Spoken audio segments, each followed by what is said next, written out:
It is a lovely cold Saturday evening here in North Carolina. Comrade Fox, how are things looking over there in the future over there in Australia? Well, it's the opposite of cold here. It is actually outright hot. We've had some very hot evenings and nights as well. And yeah, so I've noticed what the weather's like over in Texas. For those, especially in Texas and those elsewhere, I don't envy as so much. But however, it's been, on the other hand, more extremely hot here. And it's making life very hard to sleep at night as well at the same time when you've got still hot air in the evening and mosquitoes buzzing around you. It certainly does not make for a very pleasant night's sleep. However, upon saying that, I'm still looking forward to when it does cool down. Right on, and we're very honored to have with us a special guest co-host, Azirahael Jones. How are you today? Not too bad. I guess I'm sitting between you guys in more ways than one, simply because it's a very pleasant Sunday afternoon here. It's warm without being super hot, and the weather has been mild and reasonably pleasant the last few days. Right on. Well, I guess we'll jump right into the show. Everybody knows the format. We start with labor updates. Personally, I'm going through some really long hours at work. A little, maybe try to sleep in the truck, but when I get to the yard and I'll get back to the yard like 20 hours later, 21 hours later, and then I am exhausted the next day.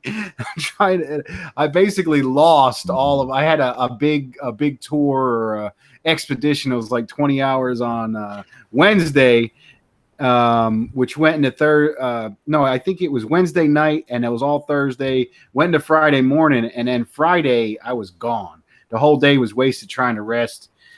Just another way the capitalists don't have a concern for our labor and our time and energy as we, try to struggle through this. Comrade Fox, how is the labor struggle over there in Australia?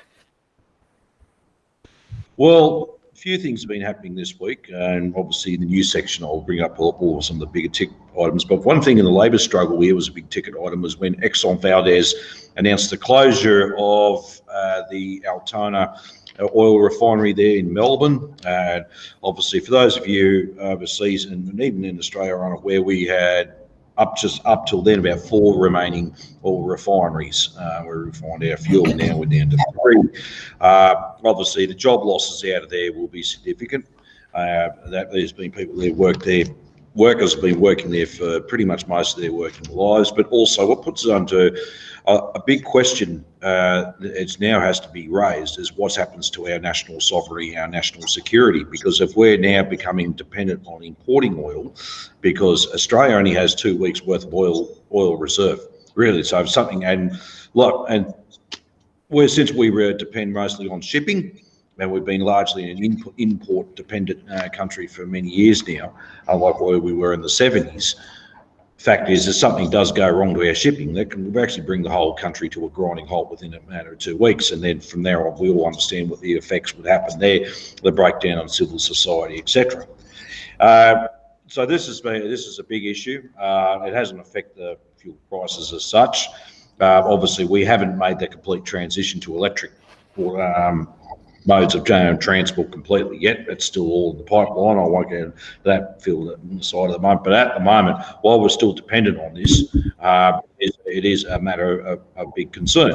So what's next? We lose all the oil refineries, so we have to import all petrol, diesel, oil, etc. And what's next? Steel. We have to rely on that. So really, it's left Australia in a very vulnerable position. So it is a class concern because primarily it's ordinary working people who are affected by this. Sure, everyone is, but primarily for us, it would be. I mean, how are we going to source our food? How are we going to source all these other things that we generally depend on for our survival? All of a sudden, we can't even get to work anymore. So a lot of working people still have to drive because they live so much in a far-flung out a suburb of the capital city or in a regional area where the only mode of transport they got is their car. So how is all this going to work? And so basically, what we're seeing here, if this if this goes down to a very worst case scenario, you could just picture you can foresee the actual chaos in front. What would happen? As I said, once again, a complete breakdown in society. So that's one of the big things. Also, there's been the ongoing dispute with the Coles Myer distribution centre there at Smeaton Grange in Sydney, where they want to fully automate it and obviously put all those workers out of a job. And really, it comes down now. It's a fight between. It's not just a wages and conditions fight. It's an actual fight for those workers for basically their job security, their future as well, against capital. And although probably not as being questioned, but it's also, if we could get to a higher level of struggle to actually question the capitalism motive. How dare they automate everything without actually having to pay for the consequences of their decisions of actually making a fully automated distribution centre and not paying the social consequences for it, because all these people will be out of work. Where they're going to go to the next good-paying job? They're becoming fewer and fewer between here in this country as well. So they're the main two big struggles. There's certainly other smaller struggles, or certainly struggles about to kick off over the course of the next few months. Thank you. Ozzy, how are things going over there in New Zealand? Yeah, about the same as usual. In all honesty, you could probably just characterize almost anything happening in New Zealand as the same as Oz, only about 10 years behind. So we're in about the same kind of position as Australia was 10 years ago. So,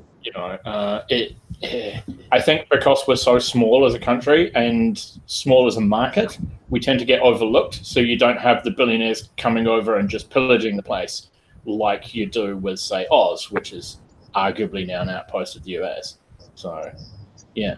But I do have an interesting anecdote about the Labour situation. I don't know if it's appropriate here, or we can save it till later. I'll leave that up to you. Go ahead. Okay, cool. Well, I am relatively new to the workforce currently, in that I've been unemployed for a bit. And there are any number of programs that happen here. And one of the major themes in those work programs, which speaks to the modern world and speaks to what David was saying, is that people are being encouraged to look for jobs that can't easily be automated, so that you'll still have that job in 5 years, 10 years, whatever. It's like, it's that current. It's current enough that if you go to a job seminar or whatever, they'll say, and this job isn't going to be automated away in the next 5 years, unlike, say, trucking or whatever. And I guess in some ways, we are aided by our lack of development.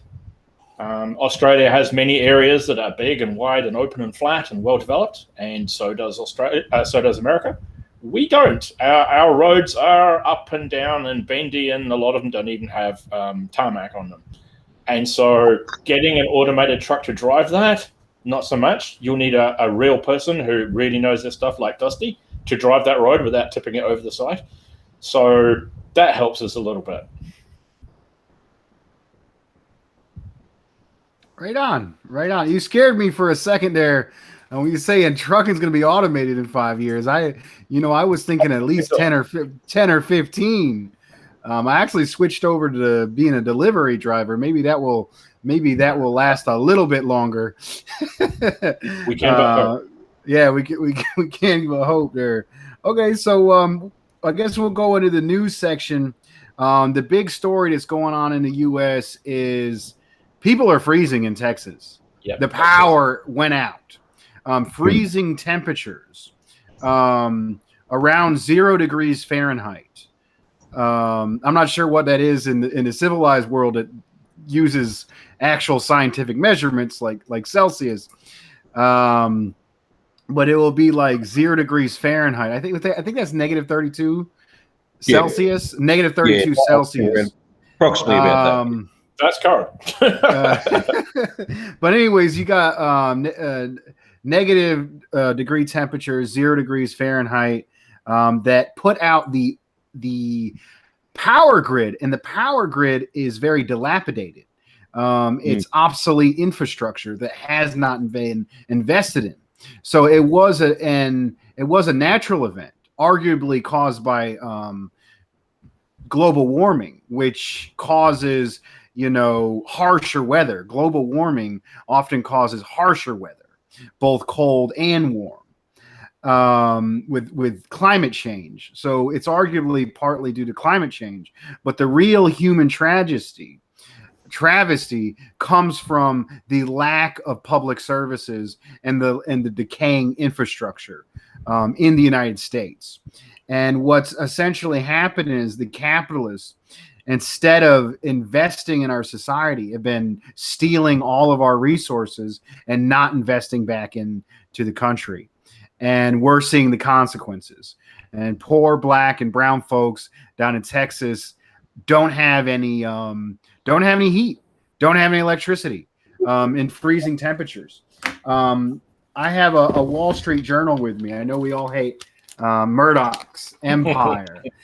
But on the front page of the Wall Street Journal, if you can see it, these are people waiting to fill small gallon canisters of propane in the freezing rain. So they already don't have heat and they're in their houses and they're sitting out in the cold to get 1 gallon of propane, and or several, as much as they can carry. I mean, I have a log. I have a propane log in my house that holds about 200 gallons, of propane, and it lasts a month or so. So, I mean, those are very dire situations. You're in the cold rain, in the middle of a pandemic, trying to get a little bit of gas to get through the next few days. That's the situation we're facing. The grocery stores have run out of food. There's people without food or ability to get food. There's people scalping food. It is a complete breakdown in the structure of our society, and a foreshadowing of what is to come in this decaying empire. If COVID wasn't a big enough wake up shock, we have our infrastructure crumbling before our very eyes. Comrade Fox, anything to add to that? Well, it marries into what I talked about with the closure of Exxon Valdez's Altona plant in Melbourne, in a sense where if there's no actual proper investment put in or to a renewable sector that's high tech, it's efficient, it's up to date and able to adapt to certain conditions. This is a situation we have, and it's something like that with a savage snowstorm or winter that happens to a state that's not used to that type of weather. I'm led to believe it's used to be a lot more milder weather, probably very cold at night, but at least it's not the extremes you would have in more northern or more states or more mountainous areas. So these people are not actually adapted to that, climatised to that, and when you have a stoppage of fuel in that, where they're going to source their food, where they're going to source all the other basic necessities on how they're going to survive. I'm led to believe people had their power cut off and they froze to death. Some people had suffocated it. Well, they did get into their car. They couldn't go anywhere. But what they did, they just had it in the garage hoping to warm up, and they suffocated and died because of carbon monoxide poisoning. I mean, these scenarios are certainly very real, and this is what happens as well under capitalism. It's interesting. I'm going to ask you a question later, but you could deregulate it so much without any type of government control and assistance whatsoever. This is a net result, because what they do, they go in there is to drive for profit, and that's what it is. No matter about putting new infrastructure, the more they can seek profit from it, and if that means to be the sacrifice of the population, then so be it. But it is a dreadful state of affairs. It is a woeful state of affairs. And I mean, I think it was Caleb that mentioned about the governor of that state or a mayor of that state just completely saying, if you're on your own. I mean, that's just deplorable behaviour. I mean, I hope he's sacked and he's brought forward a major public inquiry, because really by rights he's foregone his right to be a leader of any political institution at all in there as well. He has a duty. The leadership, the buck stops with the leadership. He could have been taking up the wrong right. We've got a problem here. We've got to get this under control and take ownership of it, but refused to do so. I'm led to believe he has been stood down. I don't quote me on that, but that's the news I have received. Just to clarify, go ahead.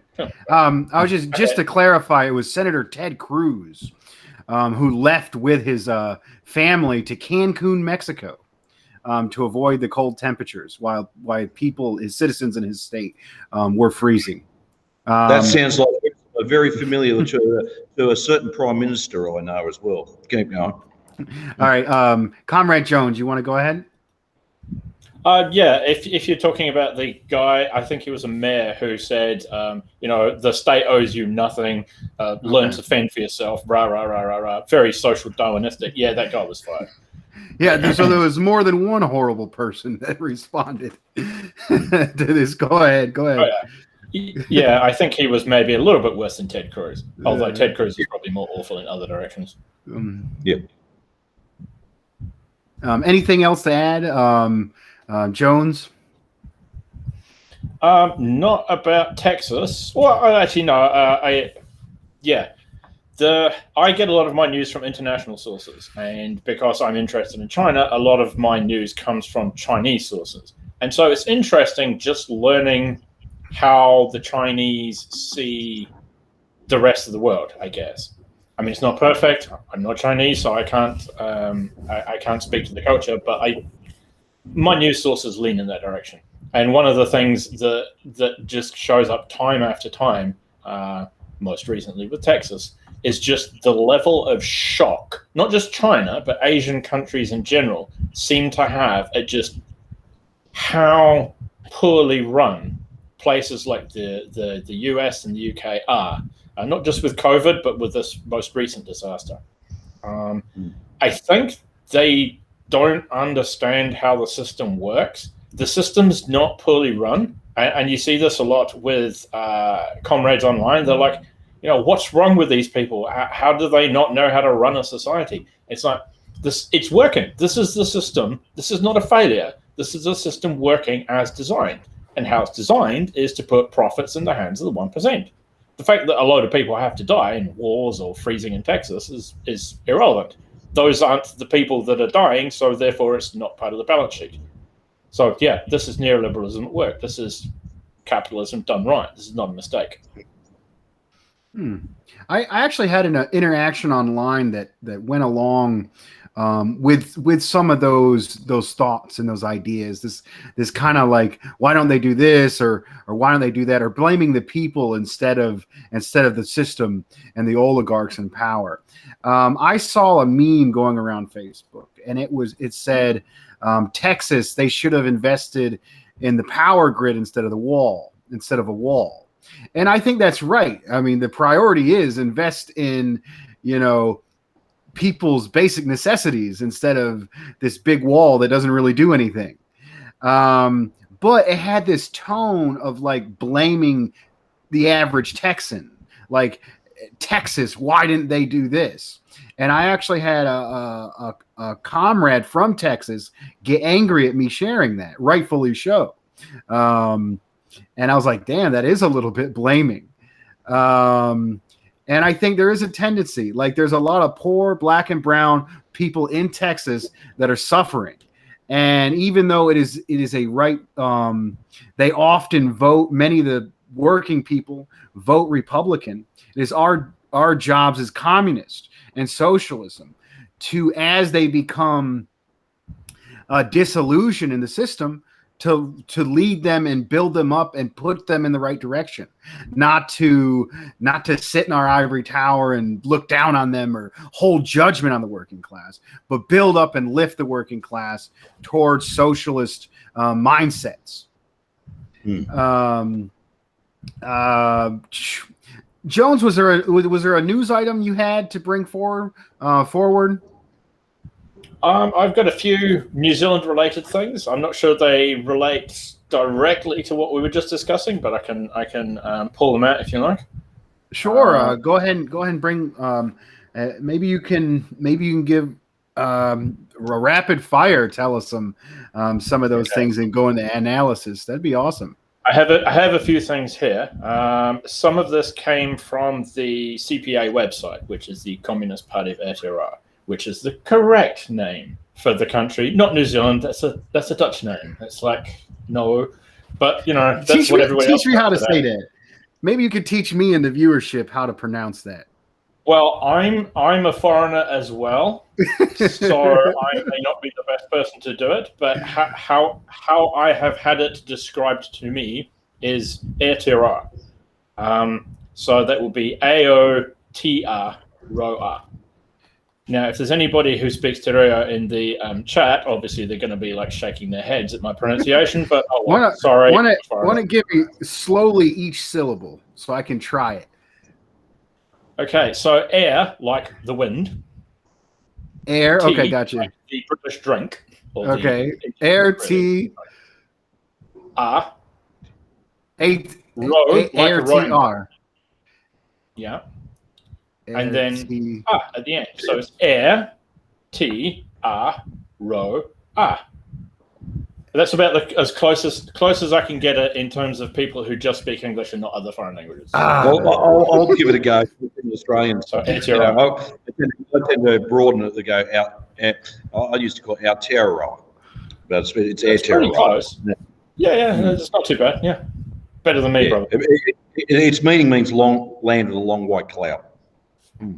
I like that one. Land of the long white cloud. I could say that.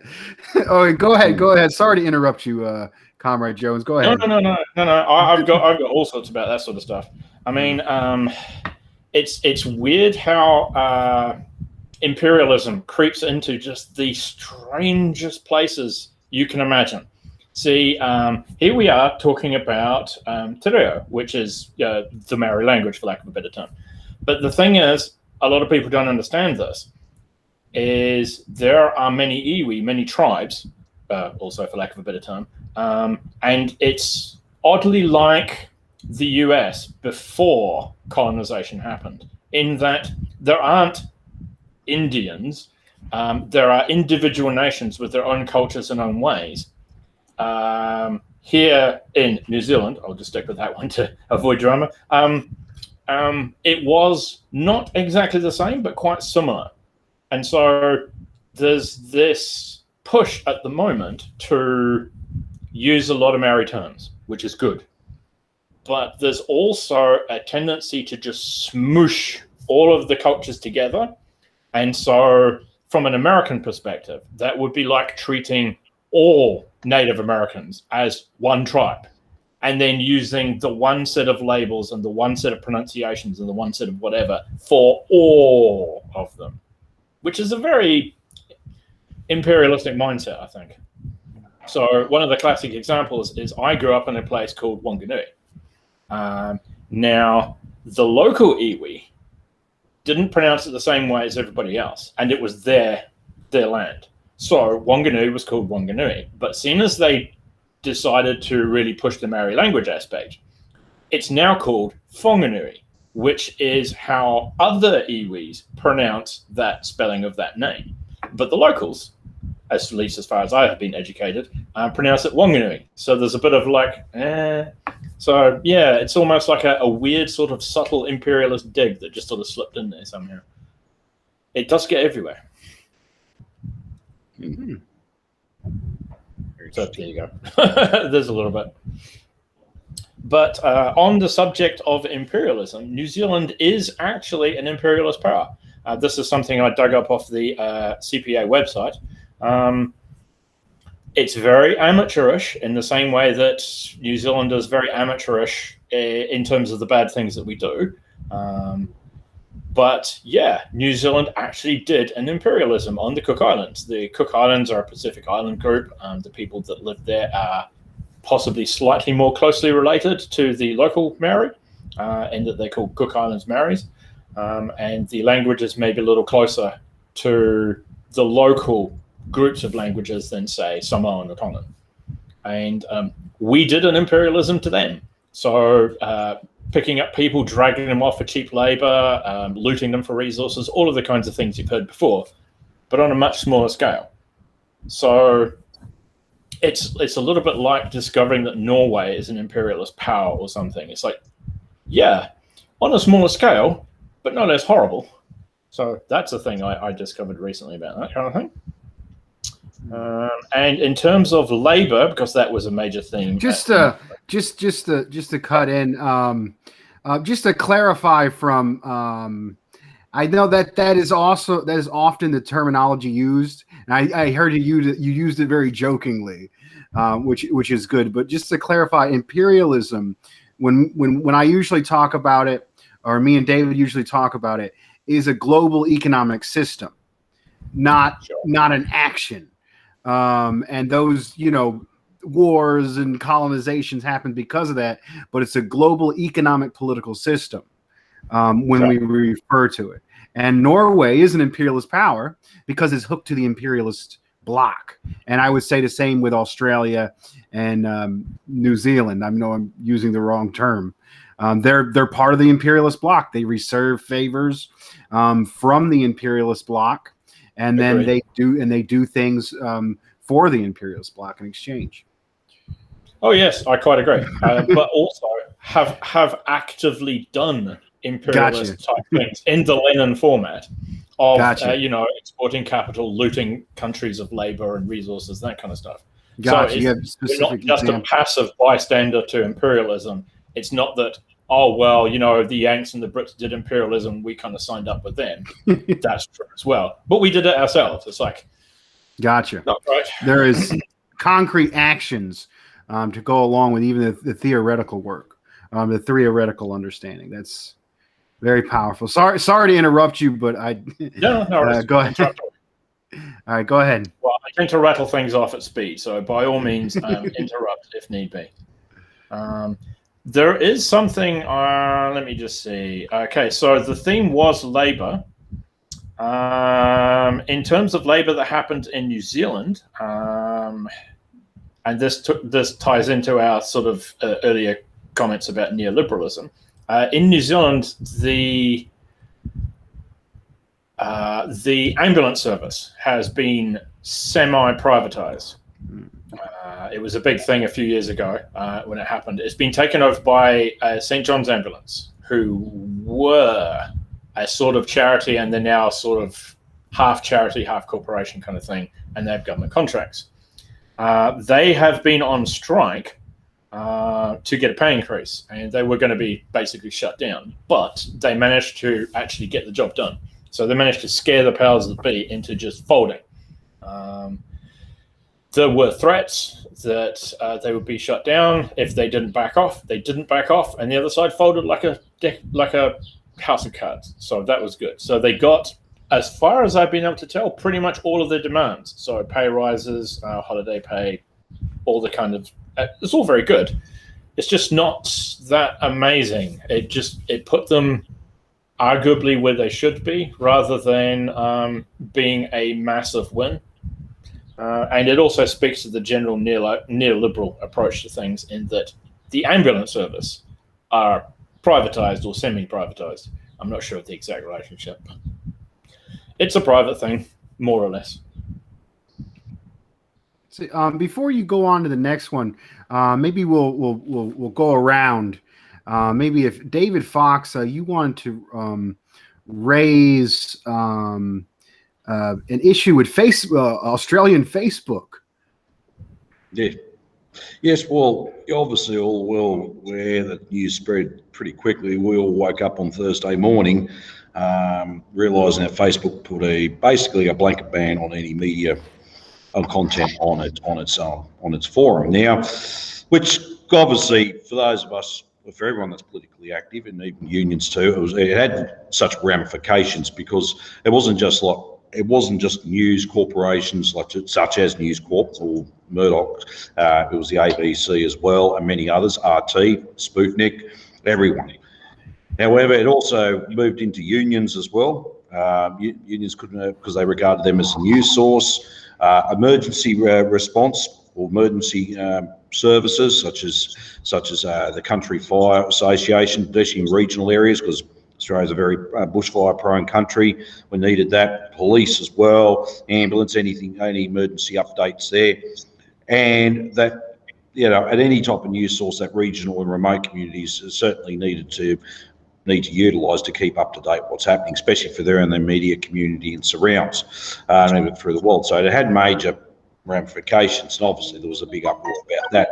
That was in light of government legislation which has passed the lower house, basically is to force social media platforms such as Facebook and Google to pay mainstream media amount of money, an agreeable amount of money for using their links and advertising as such to them. Now, basically, this was all headed by Murdoch.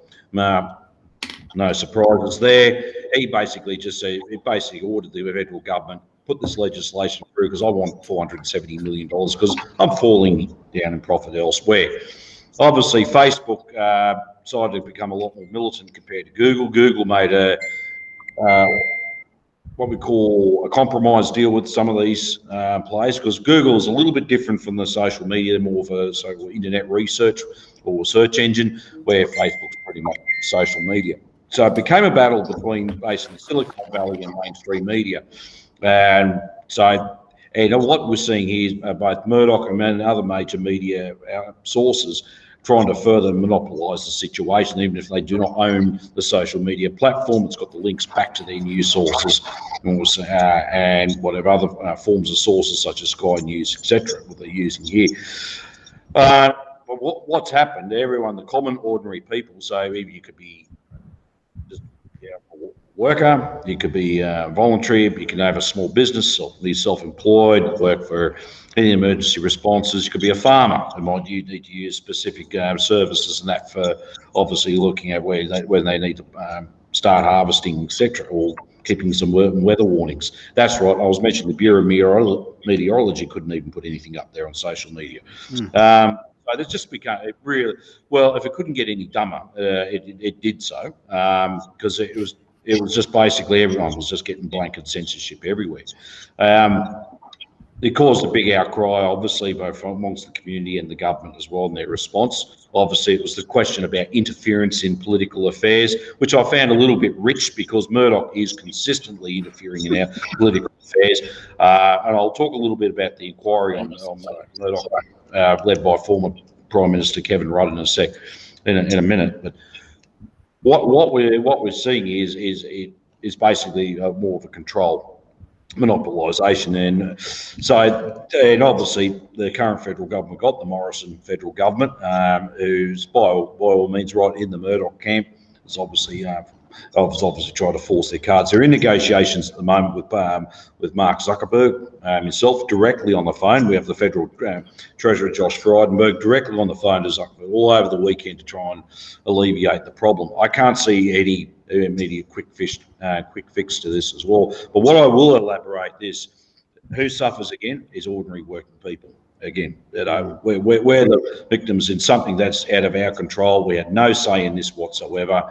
Obviously, this is a battle between two sections of the capitalist class having a fight at the moment, and who wants policy. And what I want to flow on is this current inquiry into Murdoch. Now, Kevin Rudd, our former Prime Minister, led up a petition to put to federal parliament at the start of the year. Over 500,000 people signed onto it here in Australia, which shows you that's actually quite huge. That's the biggest petition ever presented to a parliament, both state or federal, in this country at any time, and that's quite a lot. A lot of people have got concerns. Murdoch owns over 70% of the media here in Australia. In New Zealand, you're free from it.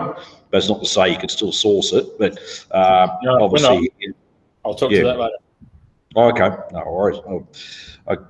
So he owns 70% of the newsprint, and also coming into Sky News, which is equivalent to your Fox News, and also too into sports. He's got exclusive right to sports and gambling as well. For example, I went to a hotel last night, have a dinner, and my girlfriend there, but I was first of all it was because it was hot outside. I went to the sports bar, just nice and cool in there, grab a drink, and you could see there's Fox Sports, Sky News, Fox Gambling, etc. And this is so he's got quite far reach into all our internal affairs and into Australian society, and he can sway public opinion. There's been actual bias in his paper, in his newspapers. You look at some of them; they're outright horrible.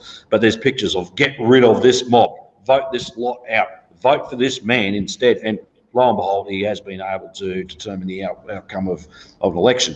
The current Conservative government we have got don't want to admit that, obviously. They want to try and avoid it. And the problem is with both major parties, they're not too keen to take Murdoch on. They're actually scared of taking Murdoch on. That's how much power he's got. So it raises a big question now about any basic, even under bourgeois democracy, just some basic civil liberties we do enjoy. And about determining outcome, just how much power he earns. So on one hand, you've got Zuckerberg, who just makes an indefinite decision, bang, he could just censor anything any given time. He's got that much power now.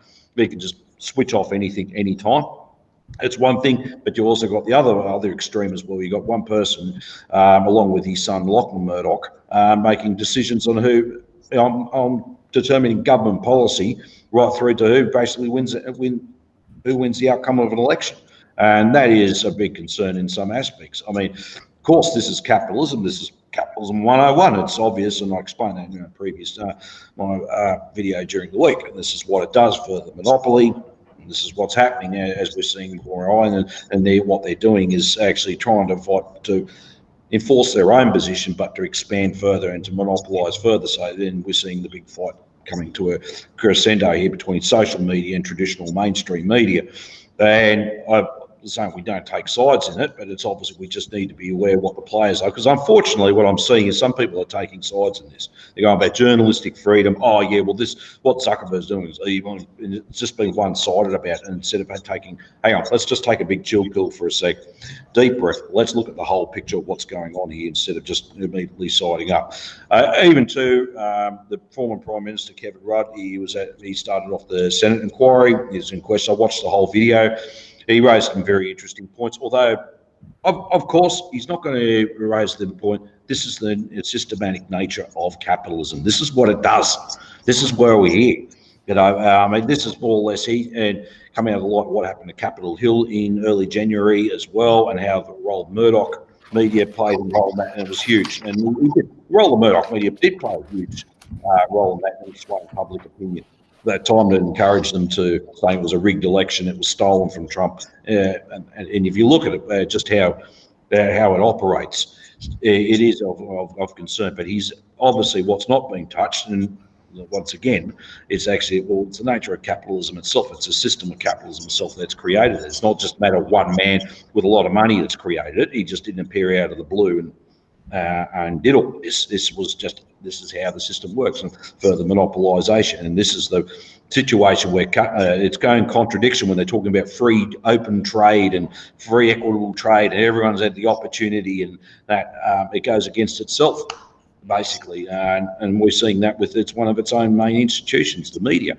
As it further monopolises, well, it's going to have to further destroy its own very institutions. And media is no exception to the rule. So that's it. Wanted to put that there. It's still very important with us. We're still got the news bands. There are other ways around it. I mean, we can share stuff up on YouTube, on Facebook, and we can still use Twitter as well. So we're not completely blacked out. I think everyone thought it was just a complete blackout and no one knows what's going on. We can still find through the source. And look, as far as I care, if the Murdoch empire disappears tomorrow, that'd be a good thing too. But look, at the end of the day, I couldn't care less about it. But at the end of the day, I think it's vitally important we just have a clear understanding of what's going behind the scenes, and so we can articulate the arguments and put forward our alternatives. Thank you. Right on. I really enjoyed your analysis of saying it's a division amongst capitalist forces, and it's the people that suffer. If I could just reiterate, there was a lot said there. I'll put it down to a level of like a comic book kind of thing. So, and correct me if I'm wrong. My understanding is that the media companies were mad that they weren't getting some money with a new technology game, the way everybody gets money on Facebook, or everybody gets their media off of Facebook. So the Australian government went in there and said, Facebook, you're going to have to start paying the media companies. And then Facebook is like, there's no media, there is no news media allowed on our site anymore. You're not allowed to put those links on our site. So that is crazy. That is crazy. So I get what you're saying, but at the same time, I feel like I think if we had a government that wasn't just if the people had a government that wasn't just acting on behalf of, Fox News, Rupert Murdoch, and them forces, we do need to keep Facebook in control. They are a problem, and I think the government should have supremacy over these large media companies, but then the damn government is acting on behalf of other capitalists. So it's like, and it's a very complicated, interesting situation. It's very telling of what can happen with censorship. Go ahead. You can go ahead and respond. Yeah, just for the audience and those around the world, and including here in Australia, if we put it quite simply, how this legislation works, I'll put it in this term. So you've got a house, you decide to put a billboard up in the front yard of your house, and you've asked everyone around the neighbourhood, some people might be self-employed, have a small business, put your ads up here. Now, if your links to it, it's all for free. And then someone comes along at the end of the day and says, I want you to pay for that content now I put up on your billboard. And you go around and say, hang on, that's my billboard. I've offered you this. You've left your references in there. I've got no objections to that as well. Yes, I'm making money at another source through there, but that's besides the point. There you go. No, and I want my money. Give it to me.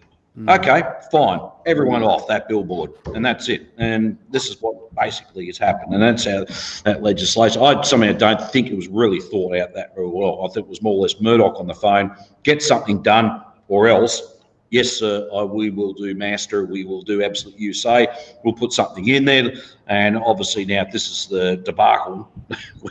Where this is a capitalist problem now. They're trying to come up with a capitalist solution to a problem which they're making the matters worse. They're not able to come to any solution here as well. Sorry, it can be quite comical at the same time. And I always love the term, generally couldn't get any dumber, but at the same time, it will. Oh yeah, right on. I like that analogy. Just want to highlight this one comment from Darth Buddha. Nationalize Facebook. I mean, it really has become a public utility. Ozzy, is there any response to that story that you have? Yes. Well, not to the story itself, but to something David said earlier that I want to address before we go too far from it and becomes irrelevant. You were saying we don't have Murdoch News here. We do. I believe that most of the major newspapers that still exist and news channels do have at least partial ownership from places like that. But we also have the soft power effect. Don't forget, New Zealand, Aotearoa, is a very small country. We have as many people in our entire country as some larger cities in Australia have in just the city. So with that in mind, there's not a whole lot of news that happens here, especially seeing as we're pretty low key on the drama index. So a lot of our stuff is just piped in from Australia or the US or whatever. Me, I don't watch news. I don't have a TV and haven't watched it in like a couple of decades. But I work in an old folks home, or at least I'm training and doing work in an old folks home. And the horror of daytime TV is just inflicted upon me daily. And it's Fox News, Sky News, just constant drivel. And one of the, I think possibly my most illuminating moments was when recently, within the last couple of months, the Chinese landed the probe on the moon. And not a peep of it on the mainstream news, except one. And in the middle of Brad breaks up with Angelina for the umpty-first time or whatever, there's a little ticker across the bottom. China lands on the moon. And realistically, if anything, it should be the other way around. It should be like a 2-hour-long segment on China has gone back to the moon. The human race has reacquired space travel. Rah! And maybe across the bottom, oh yeah, and Angelina broke up with Brad or whatever. But no, it's the other way around. It's like humanity returning to space, returning to the moon, rates a ticker, if that. Yeah. But Brad and Angelina are like a 30-minute segment about, oh gosh, it's so amazing. It wasn't Brad and Angelina, it was some other allegedly famous people, but who gives a shit, really? Right. So, we do have some of it. I'm a little interested. Was it a probe to the moon? Oh no, it was I think the Chengdu probe. So Okay. it was the automated lander and probe. Nice. The specific one I'm talking about, because China's all over space at the moment, was the one that landed a couple of months ago and sent back some rocks, and then the Oh yeah. Chinese government said, "Hey, we've got like 20 kilos of rocks. You guys want some? You can have some." And the international community was very happy, but the politicians were not, because China bad. So yeah. These are evil moon rocks now. Communist moon rocks. They're red. Oh, that was good, man. All right. So I guess we're doing round tables of news. Ozzy had a news story. David had a news story. Let me see what's next on my list here. This one's kind of sad. Last week I raised the fact that several workers died in a meat packing plant in Georgia because of a liquid nitrogen leak. And now, after the fact, after their coworkers have died, there's many people that have horrible health effects, and they're rightfully seeking compensation for the conditions they were exposed to by the ineptitude of this company. And the company is discriminating against these workers, finding any reason to fire someone they believe that may sue the company. It's just more, and especially this is the Georgia is part of the legacy of the South, and this is the legacy of slavery. We have horrible racist laws. We have deplorable union workers' rights laws, like right to work.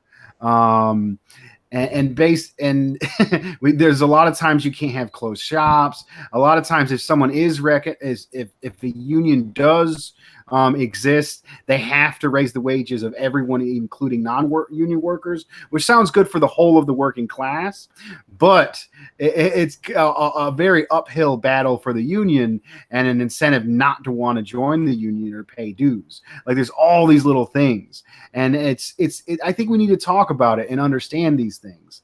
And when a coworker dies in Georgia, that's us going to anybody in any trade, meat packing, trucking, nursing. These companies are literally killing us to maintain their profits. Any response to that, Comrade Fox? Well, look, it's not so dissimilar here in Australia. I mean, for many years, we had such a rich history of unionism throughout the 20th century. And of course, obviously through the 1990s, they made basic compulsory unionism defunct, and they're pretty much been put into legislation. And of course, it was actually ads by governments. You don't have to be a member. And unfortunately, you do have that sort of what we call freeloading on those members who do tend to fight for the wages and conditions as well. But the thing is, in the long term, the value of the strength of the working class has collapsed over a long time, even here in Australia. I mean, we've only got 15% unionised workforce, give or take a couple of cents. That's not the accurate figure, I don't think. But the thing is, if for workers who want to achieve something, if no one's going to be harping on a ball, that's put them into a weaker position. So basically, it's given the capitalist class all the power they want. They are the ones that determine the outcomes. It's not a question, what determines wages and conditions? What determines the outcome, wages and conditions? Well, it's between the relative strength between two classes, labour and capital. Whoever's in the stronger position will determine the outcome. And so this is a situation we have. And now you have a situation, it's not a wages and conditions issue happened in Georgia. It was actually to do with occupational health and safety. Now, obviously, those workers, I'm led to believe, yes, they've got the right to take their employer to court and have charged all charges thrown at him and sued for negligence and for failing in their duty of care for the safety and well-being of their workforce. But now they're basically what the boys turn around, and that's what they'll try and do. Area threatened, stand over, etc. Or best way, we'll just conveniently shut the place down or make you all redundant. Sorry, you're surplus to a requirement, and you're back into this situation again. I mean, I hope for those workers to do stick to their guns and just keep going fighting all the way. It'll be a long, intense fight and some lessons learned. But obviously, and this is the situation as well. Look, well, I've had some good discussions about union membership in the sense where, majority of the workforce voted to be unionised, then everyone should. You've had your say, you disagree, but now that was the majority decision, and I'll let you believe. And you got some others, no, you shouldn't really have to be a member. Well, isn't that sort of like, for me, when I look at that, that's really then they'll become a thorn in the side for any type of action you do need to take to move forward to advance your gains. Well, a few people sitting on the sideline there. I think I've seen what happens, and I think no doubt as you can say what's happened with New Zealand as well, but what around the country. But when countries have had strong unions and that, our living standards and our gains for workers have been quite high. But once you put workers in a weakened position like that, and this whole liberal idea, you don't have to be a member and gentle on the non-members. Well, I actually tend to use that argument the other way. We'll stop discriminating. What about the attacks on the members?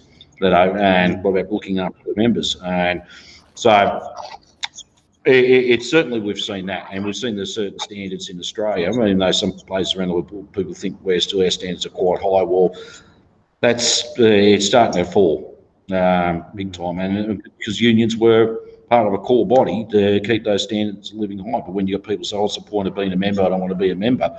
This is what happens. So, and even with the occupational health and safety side, we don't have a strong union, because unions are the ones that really enforce safety at work, not the governing authorities as such, not the parliaments or anything like that. Although they're there, they'll mainly just go and do an investigation. Come on, some half-assed investigation, and at least it was unions that get onto it. No, we want to see this prosecuted through. We want to see this happen and actually enforce it. And they're only able to do it with the ability, with the power on the ground, not when only 50%'s in the union and 50% are not, or less, whatever.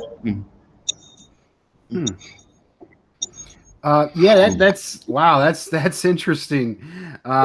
Just a quick note, like OSHA is so underfunded in this state. I think they can only visit one factory every 5 or more years, and they end up privatizing OSHA, where they enter an agreement. Okay, OSHA won't visit you if you pay this private company that you paid it to inspect you. it goes. Comrade Jones, any response to that? And you can go ahead and go into another news story if you have one. Yes, I'll respond to that specific point. I can respond to some of that. I'm not David, so I'm not deeply plugged into the union situation. I can give you my experiences with our OSH, which is just, missing the little A. Though I suppose SRI, it probably should be OSHA. We actually have some of the same problems with that same theme of about like ours only 10 years ago. But also we have a completely unique issue, which is probably quite different. In many ways, because I've got a degree in social policy, so I had to study this stuff, New Zealand has a very agile and high-speed governmental process, at least as far as governments go, in terms of coming up with new laws and new regulations. Now, in some ways, this is good. But you can spot the obvious backfire in that dumb laws can be put in real fast. And so we have a bit of an issue with too many laws and too many regulations just appearing out of nowhere almost overnight in comparison to, say, Oz or America. And so we have we tend to get a bit of a backlash from what I've been able to tell, just in my experience, which may be wrong. But there seems to be definitely a feeling of complaint about the nanny state. And I'm sure in your own respective countries, you'll have heard people making that complaints. I think in New Zealand, it's a little bit more legitimate, just because as soon as there's an outcry, within a couple of months, a new law can be just whacked into place. Which, again, has its upside, but it also has its downside. And so, like, some years ago, we had some drama about some parents abusing their kids, which was illegal, by the standards of the laws at the time. But there was such a huge outcry that we had to do something. It's like, something terrible has happened. Something must be done. This is something. Therefore, we must do it. And we had a new law installed in a matter of a couple of months about not smacking your kids. which sounds good. Hey, don't beat your kids. That's great. But it's like, hang on a second. Wasn't it already illegal to beat your kids? And it's like, well, yeah. But now it's also illegal. Actually. And when you actually look at the law, and this was something I had to do a paper on, the law says, you shall not smack your kids for the purposes of discipline, but it's okay for the purposes of instruction. And it's like, what does that even mean? And so if you go around beating your kids with a fist, it was illegal before. It's illegal now. But now you can sort of smack your kids if you justify it the right way, whereas previously you could sort of smack your kids if you justified it the right way. What? And so that's our little issue, is that because we are so small, we can enact things with such speed that it often backfires, and it often causes both legitimate and illegitimate outcry from people on the receiving end of it. And I would say that's something you guys don't have. You guys have almost the opposite problem. So that was the response. Any other news items you wanted to bring up? Sure. Hang on. Let me just switch on my phone because I've got it on here for fear of pushing the wrong button on the main screen and just killing you guys. So, oops. And now my phone's misbehaving. Wakey phone. Right, there we go. Right, let's have a look at this. So, vaguely related to Labour and vaguely related to New Zealand, specifically New Zealand. One of the things that's kicking up a big stink at the moment in a New Zealand context is Trans-Tasman Resources, which I believe is an Australian-owned company, is seeking permission to dredge 50 million tons of iron sand off of one of our coasts, which is a violation of New Zealand's Environment Act, but also is pretty much a cut and dried case of colonialism. We're powerful. We've got money. You've got something we want. Give it now. And probably if it goes down the way other things have gone down in the past, they'll just flick somebody somewhere important, like a local iwi or a local council or whatever, some millions to essentially buy them off and then just go ahead and do it anyway. And they'll discover afterwards that they wiped out a local species or a coral reef or something. We don't really have much in the way of coral reefs, but and that's a big hoo-ha at the moment. That can be found on the Communist Party of Aotearoa's webpage if you want more. Let me just see. And I do have something that relates to my work environment and also the UK, of all places, and Canada. I don't know if you want to get into that now, or we can do that later on if there's a more suitable spot. We're running short on time for news items. David, was there anything else any other item you had to raise? I got one more left. I have one more item left. No, not for the moment. Go ahead and raise what you have left for news items, and then I'll go into the last one. Okay, cool. So this deals with eugenics policies in the UK and Canada, which is like, oh my God, dramatic. But it's actually really happening. And it relates to COVID, no surprises. Now, for those of you in other countries, COVID is pretty much a non-issue here in New Zealand. New Zealand has done the kinds of policies that Vietnam and China have done somehow. Don't ask how, I'm not really 100% sure. But it worked. Like, we recently had a COVID scare that caused work to lock down and go into, I think, level 3 or maybe 4. Probably level 3.5, really, which is our close to highest possible craziness level in terms of dealing with COVID. So everybody was wearing rubber gloves, everybody was wearing masks. You weren't allowed to come in unless you were a specific worker. Everything had to be signed for. You know, as you walk in the door, you have to be scanned with a little beep beep thermometer thing to make sure you weren't running a fever. All that kind of drama, and that was as a result of five people being diagnosed with COVID up the other end of the country. So this, I guess, from many other people's point of view, overreaction, is why COVID is like not a thing here.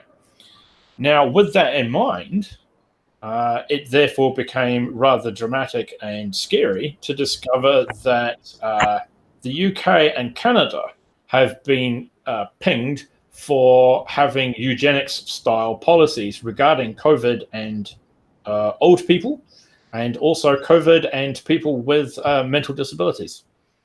Canada, of all places, the place with the nice reputation, got busted for, let's see, what's the exact quote I got? The Canadian government has mandated institutionalized involuntary euthanasia for its terminally ill, disabled population. That's Canada. Yeah. And recently, as of a few months ago, the UK was caught using rest homes, which is where my interest lies, as COVID centres. And that wasn't actually a stupid governmental oops. That they did that on purpose. Like literally a memo was circulated saying, hey, if we do this, maybe some of the old people who are expensive to keep will die. And that will save us some money. Yeah. And boy, was there a stink about that. But not the kind of stink you should imagine. It should have raised Nazi death camp levels of stink, and not just, gosh, isn't the government bad? But then, to add insults to injury, the same UK government was also caught applying involuntary do not resuscitate orders on anybody with a learning disability. So if you had a child that was in care because they were disabled and had some kind of learning disability, then they would get slapped with the DNR, which means if they get sick and have to call for the ambulance, they go, oh, no CPR for this one. Sorry, just bye-bye. Can't do anything really. Which is, yeah, that's like verging on, hey, weren't there some Germans who did this kind of thing? Didn't we fight a war against those guys? It's like, did we actually win that war? I'm not too sure. So yeah, that's my news article from my end of the world. At least New Zealand hasn't managed to do that. Wow, that is disgusting. And it's not hard to find. I mean, you can just 10 minutes on, well, maybe not Facebook anymore, but Google. It's like two from the UK and one from Canada. It's like this stuff is just going around. It's taking the mask off now. I actually had a news article that I wasn't going to raise because we were short on time, but it makes a good response to it. Mexico has been denouncing the hoarding of vaccines from rich countries. So there's a very big inequality in how the vaccines are being distributed. They're going to the places that can pay for them. And the global south is not getting the vaccines. And even on a local level, I saw a map of just the District of Columbia, the capital of the United States. And it showed the counties that had the largest COVID outbreaks. These are the poor counties. These are the counties with people of oppressed nations. And they had really high. And then they showed a map of people that were getting vaccinated. And it was the exact opposite. It was the richer counties, the more whiter counties that were getting the vaccine. The exact opposite of what needs to happen to get rid of the COVID outbreak. Comrade Fox, any response to that news item? Well, I've heard snippets of information, mainly through George Galloway when he does his weekly Moats program. I think and that actually is shocking. It's absolutely shocking. Elderly people, and those, it's made up by the decisions are made by those. They're determining who lives and who dies. Which absolutely no one's got a right to do that as well. But this is the problem, and you're absolutely right. This is Nazi mindset. What the Nazis described as the useless eaters, those who are too sick, too disabled, or whatever, or got some inability to the death camp, and to make the race much more or whatever their evil ideology determined. And it is a sad fact as well the countries that fought against it now are actually going along with it. In Australia here, we've now got the vaccine starting to roll out. Starting to actually roll out today, not tomorrow, but today. And obviously, aged care is one of the places, both aged care workers and elderly people as well. Even the Prime Minister got a shot in the arm apparently today. I would have put him a shot elsewhere, but I won't get into that. Make him sit there for a few weeks. It's not the platform. So, but it's not the platform described, but he wouldn't be sitting down for a few weeks, put it that way. Anyway, but I think it's also what you're saying about the hoarding and all that, and also to what the international pharmaceutical companies. I don't know if that's me or you. Continue. It seems to be working now. Go ahead. Oh, It's not me. tune in. What we're seeing here is also too about the demonisation too of other vaccines, such as the Chinese manufactured one, the Sputnik one in Russia, which is actually what I've heard is really good, and also I believe there's one Cuban. But what we're seeing, but when you mentioned about the hoarding of these vaccines, that they're also hoarding them from countries that desperately need it, not just Mexico. I see what the US is trying to do with Venezuela and elsewhere. You're not having it, basically. I believe Israel is now trying to hold it away from the Palestinians, and they've got all this leftover vaccines they can easily give to the Palestinians. I mean, correct me if I'm wrong. It could be if someone wants to correct me, but I was reading an article.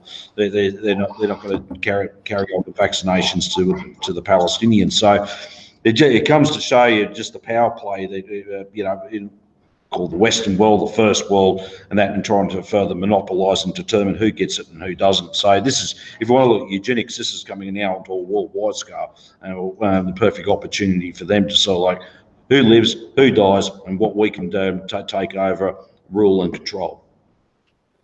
Comrade Jones. Yep. Yeah. I think Chris Hedges, among other people, does quite a bit of research towards the end of empires to say what happens when they start to go down.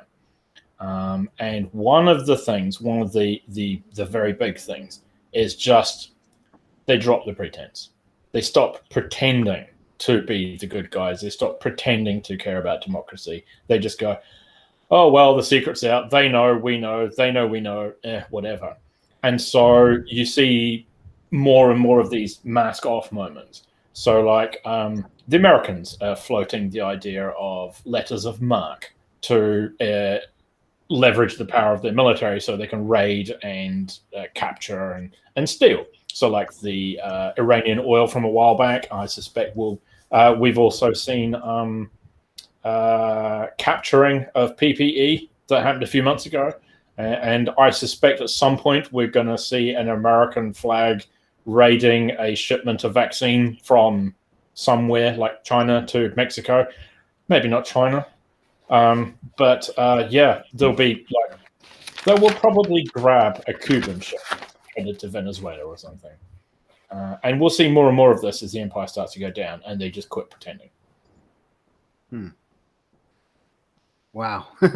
All right. For the last news item, this is actually ending the news section on a glimmer of hope. In Bessemer, Alabama, there's a push to unionize or organize workers, predominantly black workers in the southern state of Alabama. And over 6,000 workers are voting whether or not to unionize. And a shout out to the organization southernworker.org is actually pushing for nationwide demonstrations to take place in solidarity with the comrades down there. And I just want to say that I thought it was interesting, the monopolization of the warehouse industry under Amazon. I think Lenin talked about this in The Formation of Imperialism. I describe what's happening today as super monopolization. super monopolized imperialism to a point that Lenin probably wouldn't even think could ever existed. He would have. I think he thought that revolution would have broke out before all the ways they found to keep their dead system alive. And Amazon controlling 50% of online sales now. I think it's interesting. It makes both the fight for workers' power and struggle and better wages both harder and easier. Easier in the fact that all the workers are together in one place in these very monopolized warehouses, Amazon warehouses, but harder because the absolute power that these corporate giants have. And any response to that, Comrade Fox?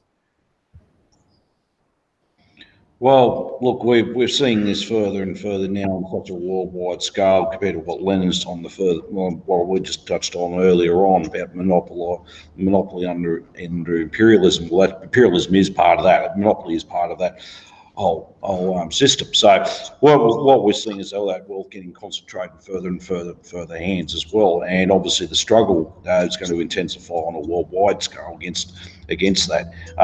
What I'm saying is it is hard to organise. Don't get me wrong; it's not going to be an easy pushover. If it was, we wouldn't be having this discussion.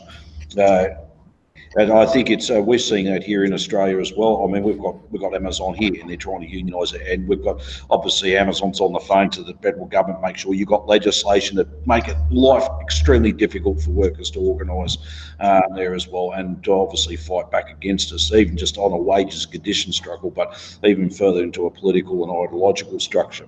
They're going to be they know full well they're not going to be around forever, these imperialists and also these major multinationals. So they're going to be doing everything possible and they're going to become a lot more reactionary or more nasty and trying to order to stay in existence. The old saying is, what's coming into being and what's going out of being. And it's going out of being, it's becoming more reactionary, more hostile, more violent, whatever, in order to justify its existence. But that's what I'm seeing here. But what the upside of it, it's good to see, especially like a state of Alabama, which is consistently, with union history there, it's been completely very anti-union in that state, and so it's actually quite refreshing. There seems to be a lot happening in the old traditional southern states of the US. This working class fight back there as well, where politics have been quite conservative for many years, and even trying to unionise it would have cost you probably even your life as well. But it certainly would have had you run out of the state at least. So that is something quite refreshing. So if you throughout the week, if you keep us updated about that, that'd be fantastic. Comrade Jones, any response to that, and then we'll go into the interview section. No, I mean I agree with what you said, but Amazon's not really a big thing over here. I mean, we do get shipments from them, of course. I mean, I think I once bought something off of Amazon reluctantly a few years ago because I couldn't get it anywhere else.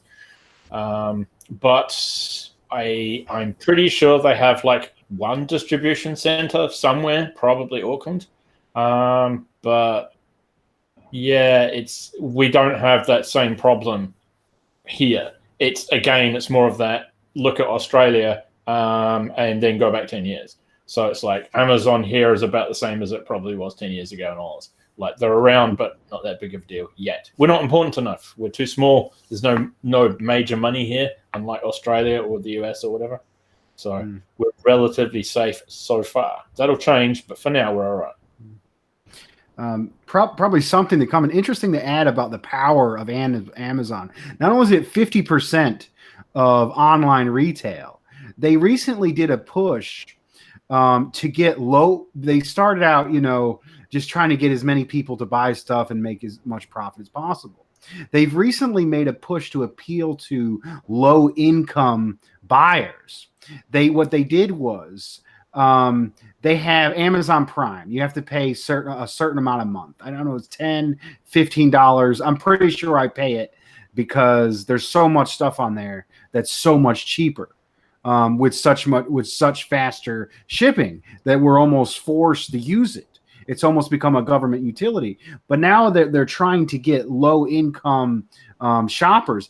If you can prove not to the government, but to a private entity, that you're receiving government assistance, they lower the premium rate.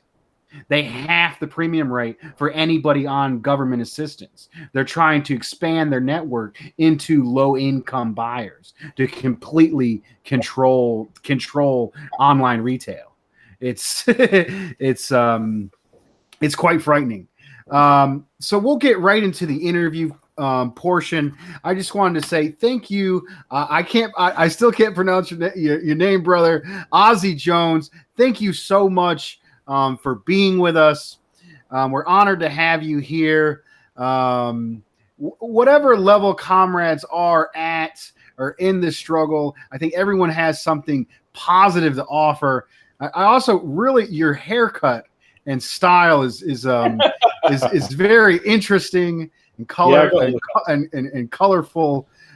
Maybe you could tell. I know I interviewed you at one point. Comrade Fox interviewed you at one point. Maybe you can tell us a little bit more about yourself, a little bit more about your background. Sure. I mean, a lot of this is going to be a repeat to anybody who's watched the other stuff, but I'm from the UK, which, fingers crossed, won't be the UK for much longer. Grew up on the edge of sort of Wales and England proper. I think technically still England, but yeah. Moved to New Zealand when I was a kid, and I've been here ever since. And now that I've become more aware of the world, I applaud my parents for their foresight, because at the time, that was like in the sort of early 80s, when things were nowhere near as bad in the UK as they are now. But they could see the writing on the wall, so they got out while they could. And I haven't looked into it at the moment, but at the time, the entry requirements to get into New Zealand were very strict. And I can't imagine that's really changed. You had to have like all sorts of marketable skills. Like my dad was a fitter, turner, welder, all sorts of fancy stuff about that. He'd get on well with you, I think, David. And my mum was a nurse of some repute. So not just a nurse, but in a leadership position and knowing lots of cool stuff. And at the time, very, very valuable. And I suspect probably still valuable now, though she's retired. So, yeah, that's how I got here. And, yeah, I've been here ever since. So at the moment, I am finishing off a course of study to be a healthcare assistant, which is basically means I'm what a lot of people think of as a nurse. Not a nurse. The nurses are a good deal more medical than we are, but I do all the things that people think of when in terms of nurses. So like looking after people, assisting with eating, changing beds, changing bedpans, cleaning up, taking people for showers, that kind of stuff. It's actually pretty good. But it does put me face to face with the medical aspects of the goings on at the moment, COVID especially, but other things. So that's where I am at the moment in terms of that. I'm also a CPA member. I'm not a full member yet. I'm still sort of in the training phase. The membership process is fairly long and involved, which I think is probably a good thing, because it weeds out all the idiots. So good. Hopefully they don't weed me out. So, because that would suck. But yeah, and I think at the moment in New Zealand, we only have the one Communist Party. CPA was recently the NCPA for the new Communist Party of Aotearoa. But now they've gotten rid of the N. They're just the CPA. So there's just the one here. It's not like it is in the US where there's like 3 or 4 arguably communist or left parties or what have you, which is small. But we do have a long and strong tradition of generally left behavior and also outright communism.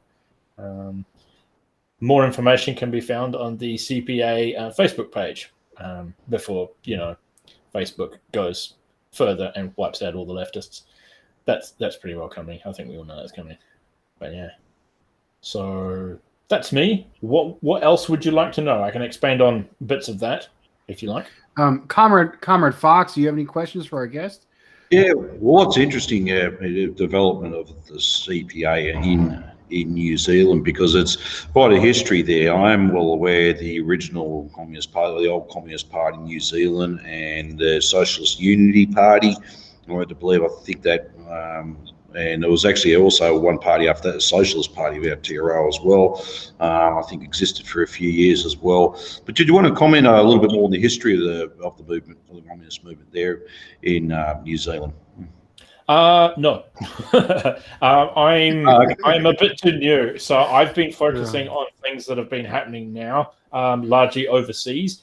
There's, I guess, a trap you can fall into because things here in the country are, in many ways, less bad than they are overseas. So there tends to be a focus on other countries where things are worse. So, like, we don't have the level of drama that happens in the US. So there's a tendency to look at the US and just be like really thankful that that's not happening to us. I mean, eventually it will, but I have my suspicions that if there's like a worldwide tide of revolutions, we'll just sort of tag on to the end of it.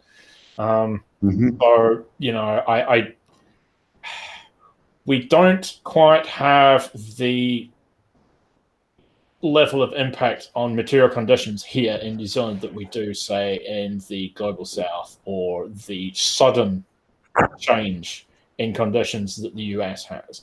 So, like, even in the US, things aren't as bad as they are in the global south, but the shock of the suddenness of the change is what's getting people's attentions.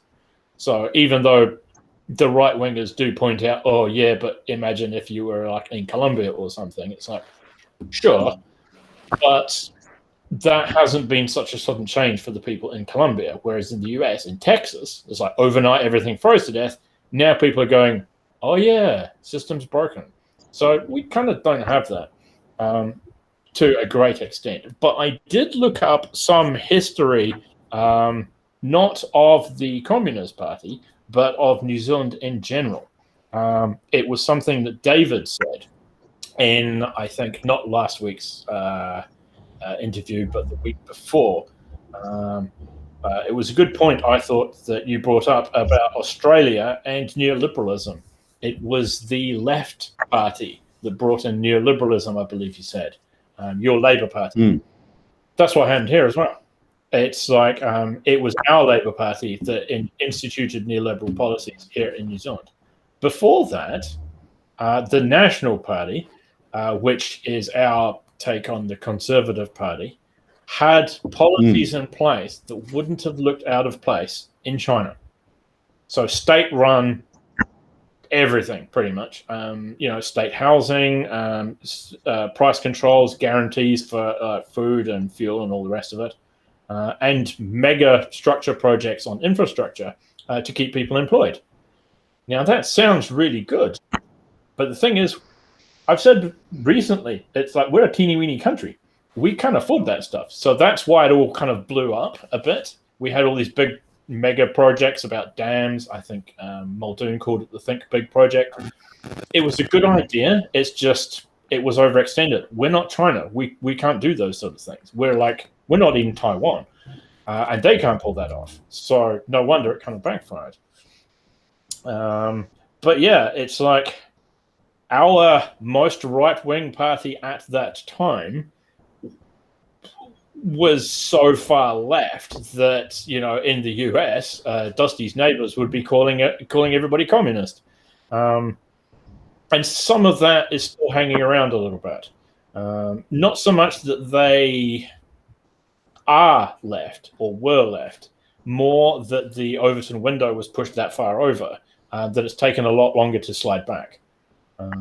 Which is why, even though we are still a neoliberal hellscape, we do still have some of those bits and pieces hanging around from back then. The theme from New Zealand politics, as far as I can tell, just from examining it, seems to be a less awful version of US democratic politics, in that they won't touch the economy, but they'll rant on about ID poll till the cows come home. It's not as bad, not by any stretch of the imagination, but you will find that we get these nice policies about human rights and whatever, policies with teeth in them, quite good. But you will find a theme that runs through all of them. They're all very good. They're all very progressive. We've got stuff signed into our constitution that other countries just don't have, and we're very proud of it, quite rightly so. But you'll spot the theme, and the theme is it doesn't cost anybody that matters any money. So, human rights are great, and you can have them as long as you don't bother the rich people about them. And that's kind of where we sit. So we have rights to sue people. We have rights to have things be investigated. We have, all sorts of really progressive stuff that everybody would love. And I think the reason that we have it is partly our history, but also partly because we don't have as many billionaires who go, actually, that would cut 0.25% off my profits, so no. There. Right on. I'm actually just brought up the list of topics that you texted me to talk about, and you pretty much brought up quite a few of them already. We were having a interesting conversation before we started this, talking about what we're going to title the show today, and you're pretty good at talking about cancel culture, and then you said a comment that prompted the title. Cancel culture and infantile disorder. Maybe you can talk a little bit on that issue. Sure. I'm maybe a little bit more online than you guys. I don't really know that much. But there does seem to be a common thread that runs through all of this. I don't know as I would call it cancel culture, but there does seem to be a sort of a very strong reactive component, and not reactionary, but reactive, where people just knee-jerk when they see something they don't like. And to me, my background is in psychology and sociology, that kind of stuff. So it tends to color my approach to things. It seems to be what we would call black and white thinking, where there's no nuance. Somebody is either good or bad. That's it. Those are your choices, good or bad. And Caleb Maupin is absolutely brilliant for this. Caleb Maupin is the litmus test. If you can say something about Caleb Maupin online, and then, Caleb Maupin is live. There we go. He's listening in, obviously. He is absolutely brilliant for this because he has a tendency to say good things in a way that, for lack of a better word, trigger people. And you can use him as a litmus test for the level of quality of thinking of people. And it's most noticeable in online spaces. So like, one of the classic things, and this is almost diagnostic, is people say Caleb is transphobic or Caleb is reactionary, and you ask them why. What transphobic thing has he said? What has he done? And they never actually point to anything he said. They always point to the fact that he sat next to a dude and said, yeah, I don't agree with your political positions, but this thing you did over here was really, really good. And so from their point of view, that means therefore Caleb Maupin agrees with absolutely every position that person holds. So, for example, Caleb Maupin is transphobic because he interviewed somebody who was clearly transphobic and then said, okay, now onto a new topic, because clearly he didn't want to tackle that and he didn't want to start a huge fight in the middle of a international conference call.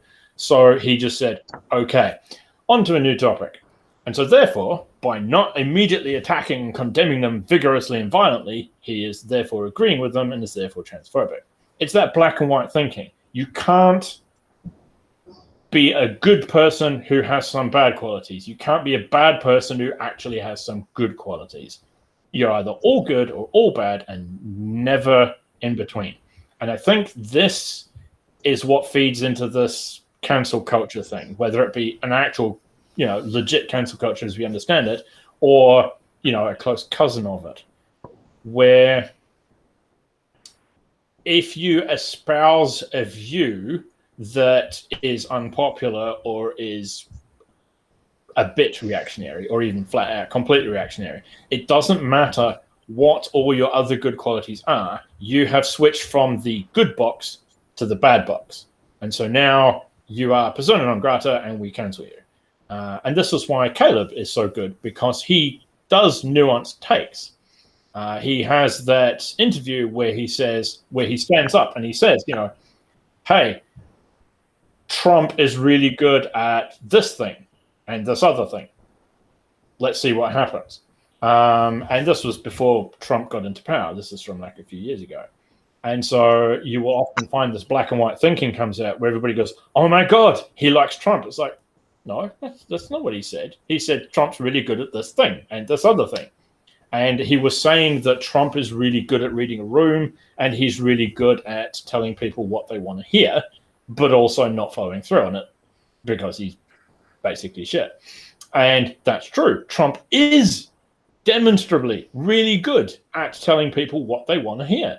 And some of the things that he was saying have a class analysis behind them. He was telling people that, the elites are running things and they don't care about you and they're screwing you. And it's like, well, duh, that happens to be true. It's just that Trump also represented the elites, maybe a different group of elites, maybe a group of elites that actually don't like gay people. But other than that, also elites, same group of people. And so this is where I think all of this just comes down to this lack of sophistication in thinking, which I think is probably related to the state of our educational systems.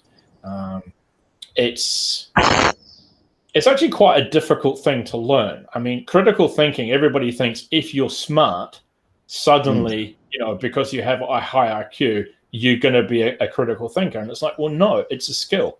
You've got to learn it. You've got to be taught it. It doesn't matter if your IQ's off the charts. Maybe you'll figure out critical thinking on your own, but realistically, you've got to be taught. Otherwise, having a high IQ just means you're wrong faster, and you can make better arguments to be wrong with. So, yeah. So I think that's where a lot of this cancel culture comes from, is just a lack of sophistication in thinking and a lack of ability to process nuance.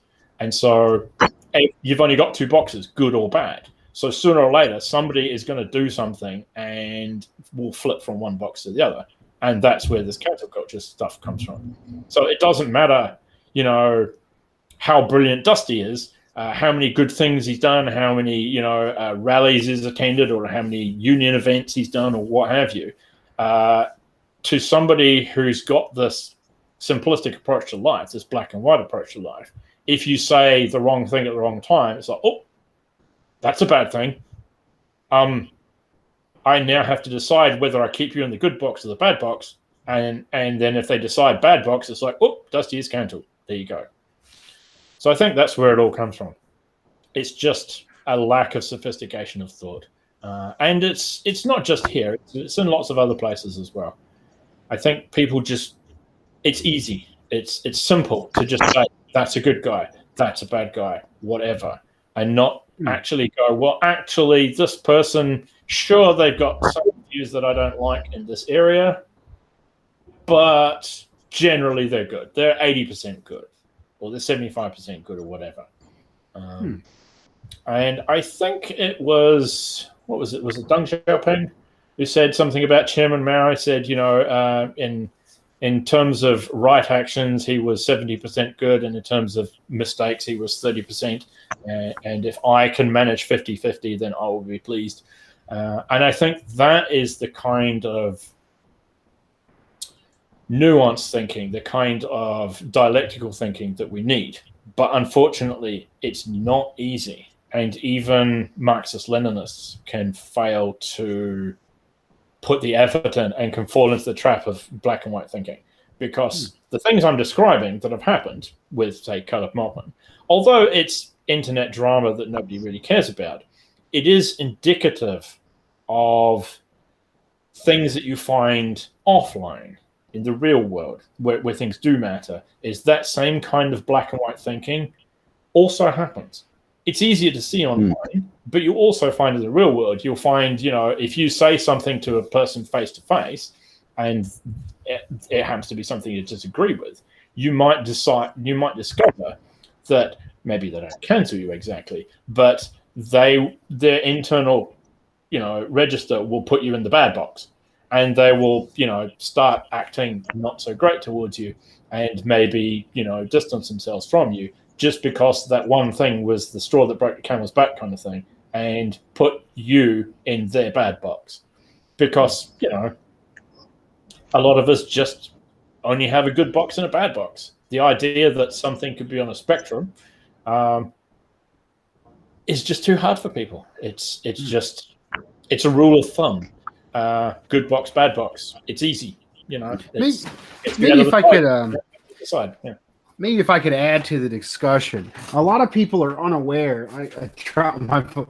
A lot of people are unaware that this phenomenon of cancel culture, where a public figure or someone with a platform does something people disagree with, and then they try to get rid of them or erase them, didn't start with the so-called the left wing or the liberals. It was actually from neoconservatism. The older, before Trump said, make America great again, you were never allowed to question if America was great. You had to say America was great. It was this jingoist, patriotic, right-wing mentality that actually love America, love it or leave it. If you question America, you're an evil communist and you should leave this country. It was that infantile, jingoist thinking that was kind of the first phenomenons around cancel culture. It started where right-wing news hosts would, let's make this college professor who might be anti-war. This was around the Iraq War time period, where if this college professor is against the Iraq War, they would put news stories all over the place. They would email them, and they would terrorize and intimidate college professors for having slightly different views. And I'm a country music fan. And probably one of the worst examples of what happened was to the Dixie Chicks. The Dixie Chicks, an all-female group, at the time, believe it or not, country music was kind of going towards more pop, more rock kind of era. And the Dixie Chicks, although they were all female, which there's a lot of great female country singers, but that's still, it's still a male-dominated industry. They actually were bringing back banjos and some of the more traditional country music, and they had a lot of fan base in rural areas and places you associate with conservatism or this jingoist kind of mindset. And they actually did a good song called "The Traveling Soldier," which is about a young man who falls in love, a young woman that falls in love with a traveling soldier, showing at how the pain and suffering that the working class has to go through being forced to fight these wars. And I think Bush invaded Iraq, and they were giving a concert in the UK, and they're like, fuck Bush.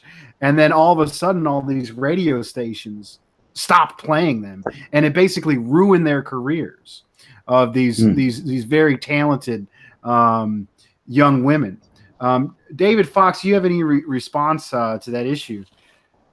Well, it's interesting. It wasn't so dissimilar from here in Australia either. And I would say around about when John Howard came into government in 1996. He was the Conservative Prime Minister for many years until 2007, led Australia into the war in Afghanistan and Iraq as well, along with George Bush and Tony Blair. But a big culture that was coming out at the time was un-Australian.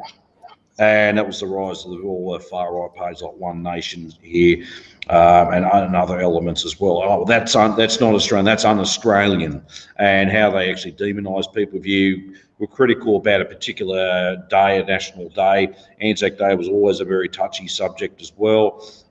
You'll virtually cancelled out. If you criticise the flag as well, which prior to the mid-1990s, if you're seen even on what we call our national holiday, or even that, just flying around off your cars or just waving it around the streets, you're regarded as a weirdo. But now, when you start criticising, you go, well, that's not Australian. You're going against all those who fought for our freedom, and that's where it all. And you're right, that's where it actually. I could see when that was highlighted how it all evolved, and now, unfortunately, people are more so radical.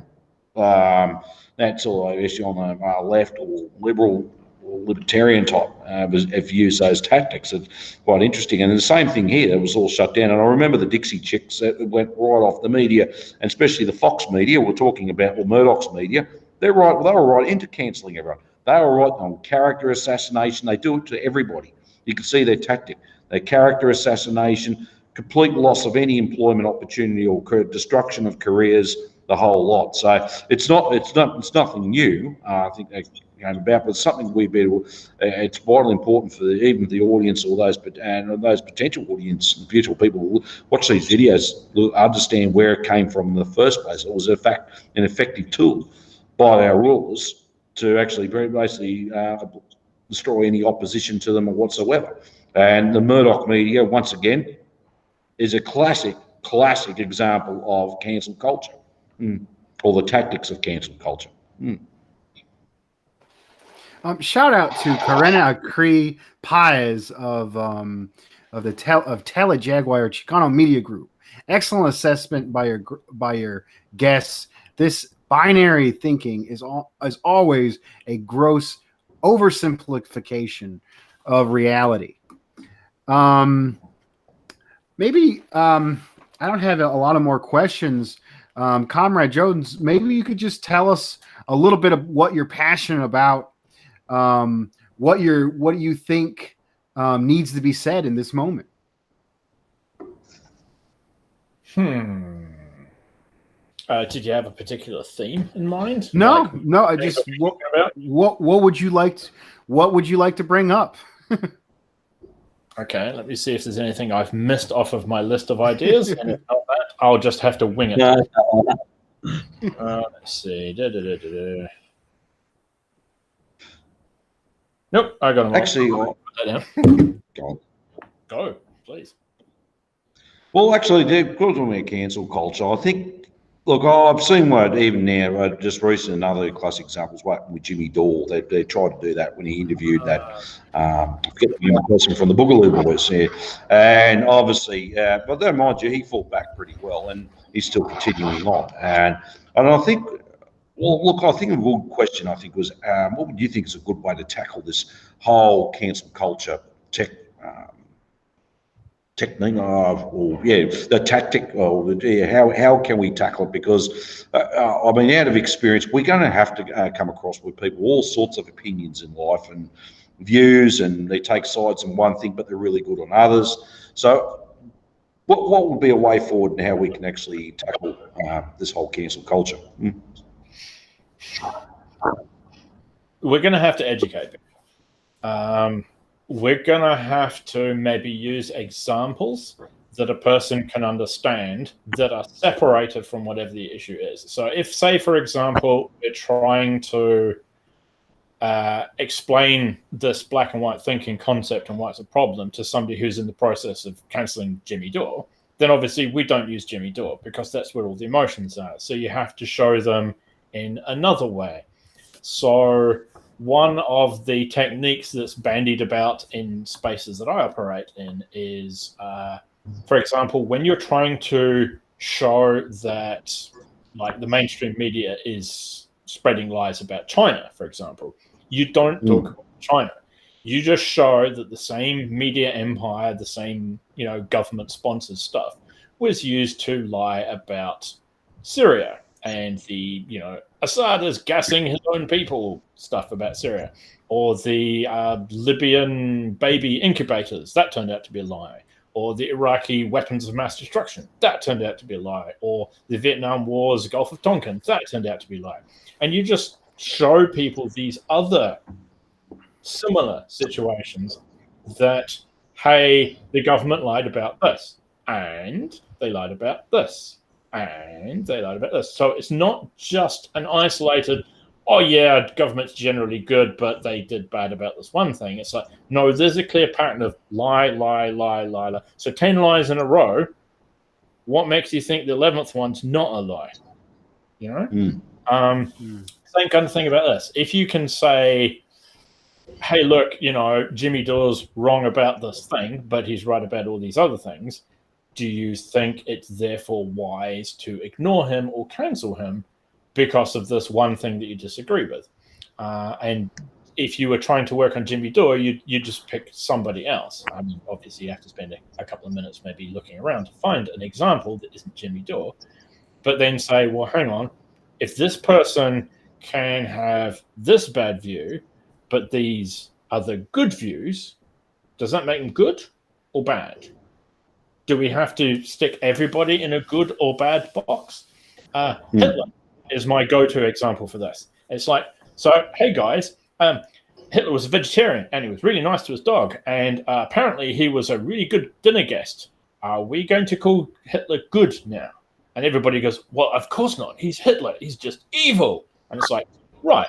So you're with me in accepting that bad people can have good qualities that don't necessarily make them on balance good. And they're like, oh, yeah. Although you will often find that a good percentage of the times people will scream, oh my God, you said something good about Hitler. You love Hitler. You're an asshole. Goodbye. Oh, wow. But if you can break through that first stage of black and white thinking, you can then go, well, okay, do you then accept that somebody can be, in general, good and pick somebody who's not Jimmy Dore, but also have one or two bad takes or bad views on a thing? And you might have to hunt around to find an example of somebody who's generally accepted as good. And that's tricky because if you pick somebody like Gandhi or Mother Teresa, you go, actually, when you investigate those people, they're not on balance generally good at all. So you might hunt a little bit further. Find somebody who's done tireless levels of volunteer work, you know, rescuing the poor or whatever, but said something shitty about gay people. And then go, so what do you think? And when you can break somebody of that mold that everything must be one or the other, so black or white, then you can maybe encourage them to start using that in some other area. But there's no quick way to do it because this black and white thinking is just a symptom of a lack of mental sophistication, and there's just no way to fix that in a hurry. I mean, I know this. I'm talking to you about this, and yet I find myself doing it from time to time. So it's one of these thinking fast and slow heuristic shortcuts to just, if everybody fits into one of two boxes, you don't have to spend a lot of time thinking about stuff. So it's a very human thing. And we shouldn't really blame people for it, but we should acknowledge that people have this strong tendency to do this. Yes or no, good or bad, up or down. The world is shades of grey and it doesn't work like that, but you can fake it often enough. So fixing it's not going to be easy. You're going to have to put in the work. You kind of just gave me like a eureka moment. I'm trying to think. So I said cancel cars came from this jingoist kind of mindset. And I've noticed that it's never people like Joe Biden that get canceled. The imperialists, the people in power. Joe Biden, he's most likely a rapist. He's probably a pedophile. He's definitely an imperialist. But to the liberals, you cannot cancel him because he's the great hope against the evil Trump. So it's the same people that are attacking Jimmy Dore, that are attacking Caleb Maupin.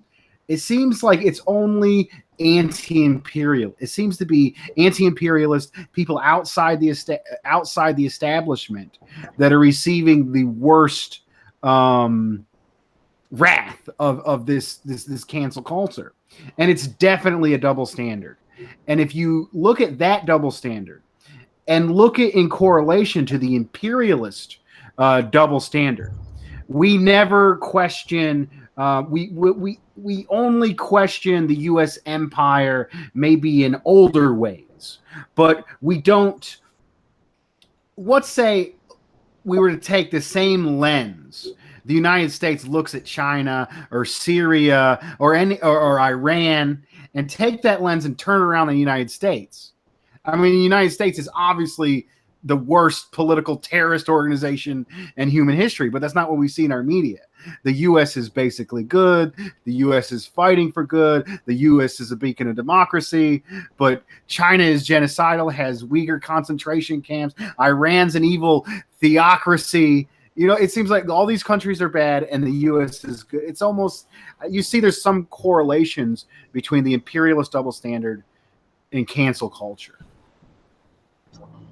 I think it's just a useful tool for them. Yeah. It's not like they invented it. This black and white thinking has been around for a while. I mean, I'm pretty confident that Lenin took shots at it, or at least an earlier version of it, in his left-wing anti-communism and infantile disorder. It's like he didn't quite have cancel culture back in his day, but he certainly had some of the same sorts of things, and I'm pretty sure he was quite critical of it. So it's not new, and the imperialists didn't invent it, but it's like xenophobia isn't new, but it took the empire to push it to the heights of white supremacy that we see today. So I think they're taking a small, natural human effect and then weaponizing it. So that's why you will see people getting cancelled on the left more than on the right, because it suits the empire. It's a handy-dandy tool. And if they can get liberals to do the work with this false idea that liberals in the US are the left, which is like, no, the left is full of communists and maybe anarchists, but, you know, liberals aren't left. They're in the middle if you're lucky, and probably centre-right. So I think it's yet another convenient tool that they can use. They can get, you know, the outrage mob to just go after somebody, and it saves them having to do it from the right.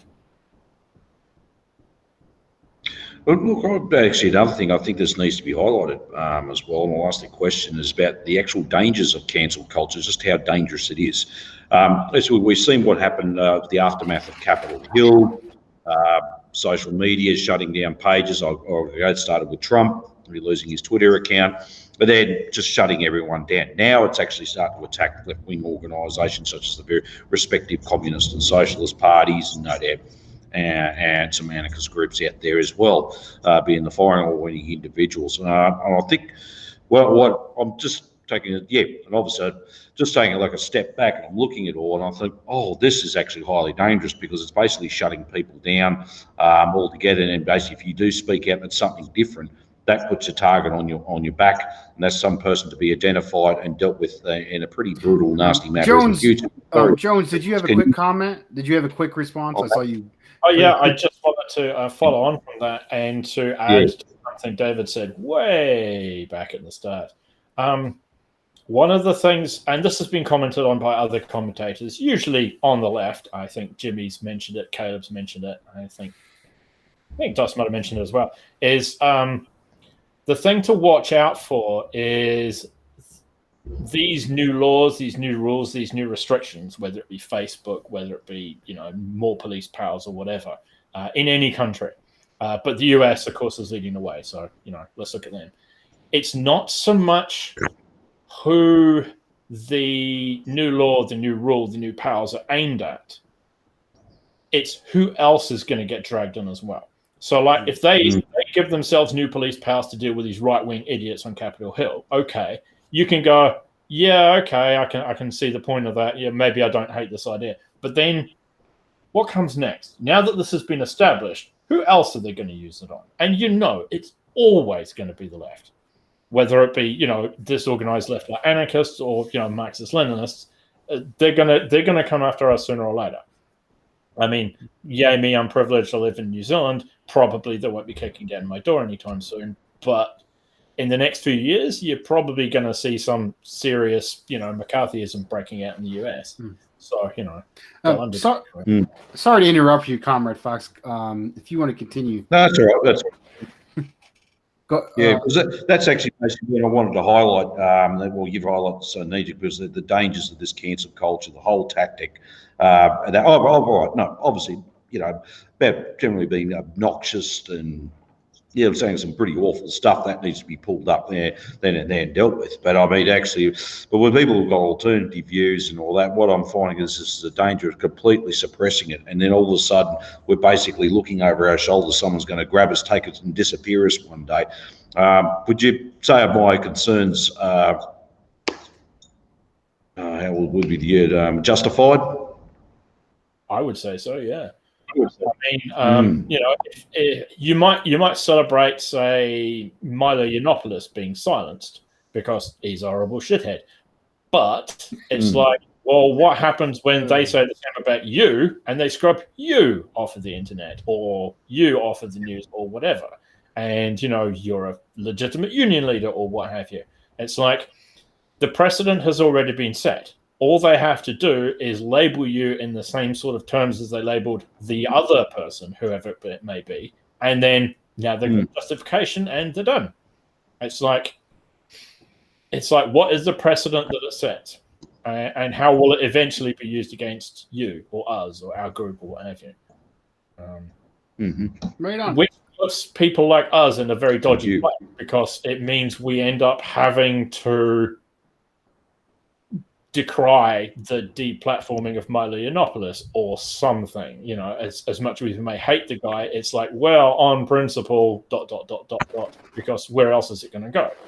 I'm not really too sure about that. I mean, there's a lot of ethical discussions online about it, but it's like, yeah, I do sort of see the writing on the wall there. It's like, whatever they do to them, they'll do to us sooner or later, using the same excuse. Yep. People can't see, but we had the privilege of you zoomed out on your camera a little bit, or it was tilted up, and behind you have a Chinese flag and a Soviet Union, and the flag of the Soviet Union, right next to each other. I think it's interesting. It goes in with this conversation of cancel culture. Basically, Trotsky attempted to cancel the Soviet Union a long time ago for his whatever problems he saw, and because of this, we have leftists out here, Trotskyites, who don't recognize. I mean, Trotsky recognized a lot of the industrial accomplishments of the Soviet Union, but a lot of his followers don't. They say that the Soviet Union's canceled. It's bad. Trotsky should have had it. Now, also, if we look, and there's some people who like the Soviet Union. They recognize the accomplishments, but now that Deng Xiaoping has gotten the power in China is now bad. China is now capitalist, and a lot of Maoists and a lot of ultras have canceled China. What do you think? What do you think of that? Of those ideas and concepts? I would say it more or less feeds into what I was saying before. If it's this or it's that, whereas the dialectical approach is to say, well, actually things are a blend. But the thing is, it's not even dialectical. It's just more sophisticated, more nuanced thinking. It's like the eternal online argument: is China capitalist or is it socialist? It's like, well, first question you got to ask is, well, what do you mean by capitalist? What do you mean by socialist? I mean, if you're going to say, well, a country has some capitalism in it, therefore it is capitalist, then there has never been a socialist state, because even the USSR had some of what we would recognize capitalism in it. People owning businesses and having employees and that kind of stuff, private property. For example, there's somebody in the chat there saying China isn't communist, it's capitalist, it's never been communist. It's like, well, that's undialectical thinking. That's very silly. So it's like it's correct in to say that China isn't communist. It's like communism is the end goal, silly person. It's correct to say they are socialist, led by a communist party. And in what way are they socialist? Because they have socialist aims, socialist goals, and socialist procedures, even though they somewhat utilize capitalism. Because, and this is the thing, this is one of the points that people bring up about Deng Xiaoping all the time. It's like, it's not that China needed capitalism to build socialism. China needed capital to get things going. They didn't need the capitalist approach. They needed the capital from outside of China. And the only way to get that was to allow some capitalism. And so they did that. And now I think they've crested the wave. They've reached the critical mass, whatever phrase you want, to actually get past that point, to not get trapped, to not get walled off in the way that the Soviet Union did. And so now they have enough that they can largely do it themselves.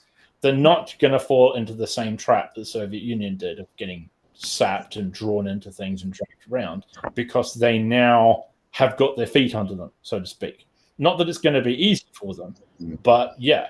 And the thing is, I can point you to some nice articles, but I read a very interesting article quite recently that basically showed how much China has backtracked on the Deng Xiaoping reforms. In some ways, sure, they're still opening up and they're still absorbing capital from the rest of the world, but they are backtracking on what you might consider the capitalistic policies. Rebuilding the commune system, rebuilding communal farms, instituting greater levels of control over private enterprise, all of that kind of stuff. They are winding back the dial pretty quick. So, yeah.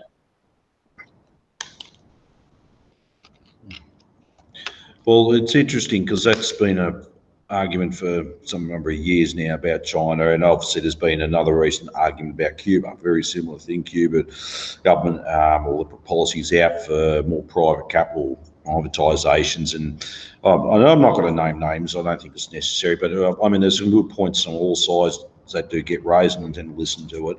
The concerns about Cuba, for example, it's like, this could actually, for Cuba's a different situation, it could turn the tide there and return to capitalism. I tend to think differently. I think there's a reason, there's a method behind their madness, and certain things they have to do requiring it. And like for the audience, I wanted to actually say, socialism is not the end goal, it's communism. Socialism is the transitionary phase, or the lower phase, until we get to the higher level of communism. Dave, and like the Soviet Union. Wait up, no. It's either one or the other. Yeah. It's either good or bad. There cannot be any in between. Go ahead. Go ahead. Go ahead.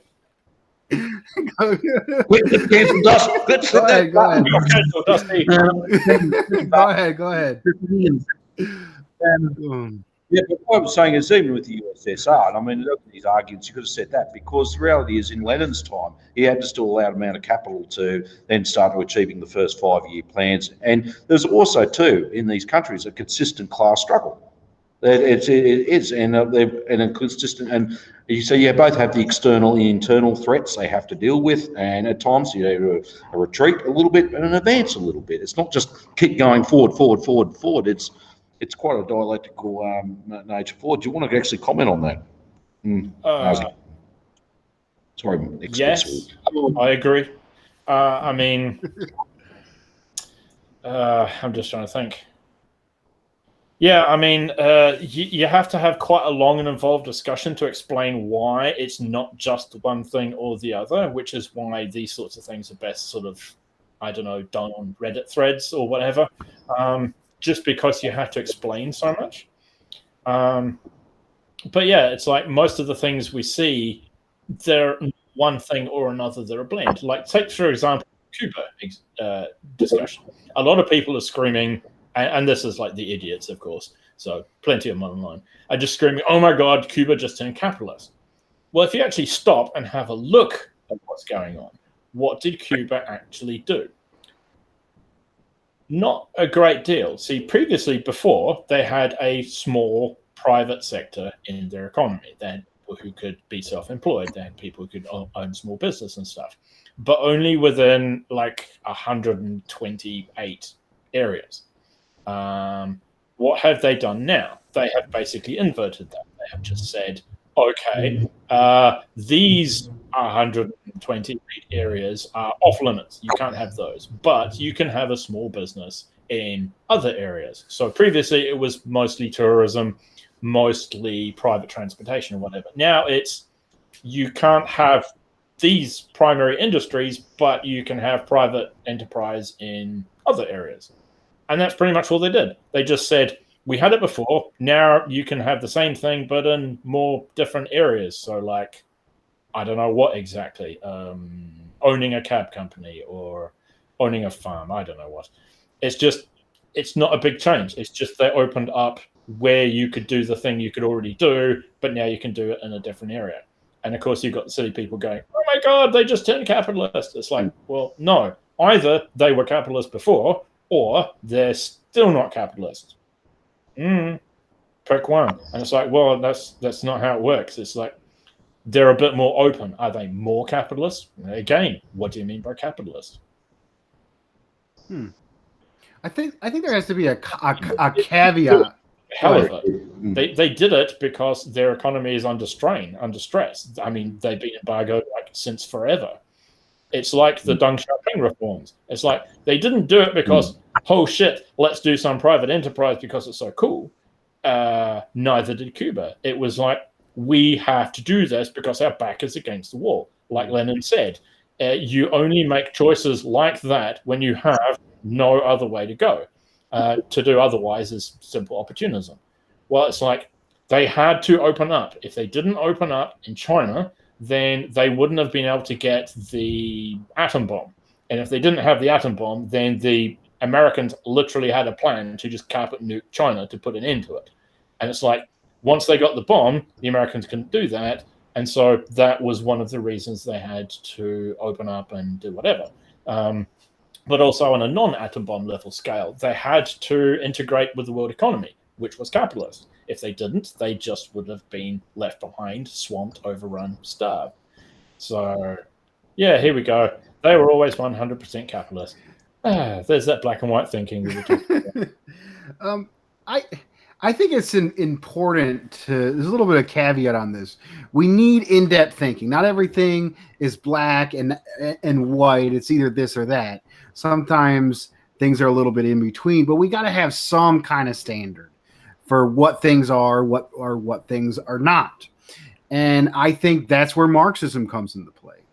We use the material conditions, which is actually very similar to the Christian religious teaching of Jesus. You'll know them by their fruits. And we look at poverty reduction. China has lifted millions upon millions of people out of poverty through a planned economy. Compare the conditions in Cuba to Puerto Rico, or Cuba to Honduras, or Guatemala, the countries that are being destroyed and exploited by U.S. imperialism that claim to have free governments.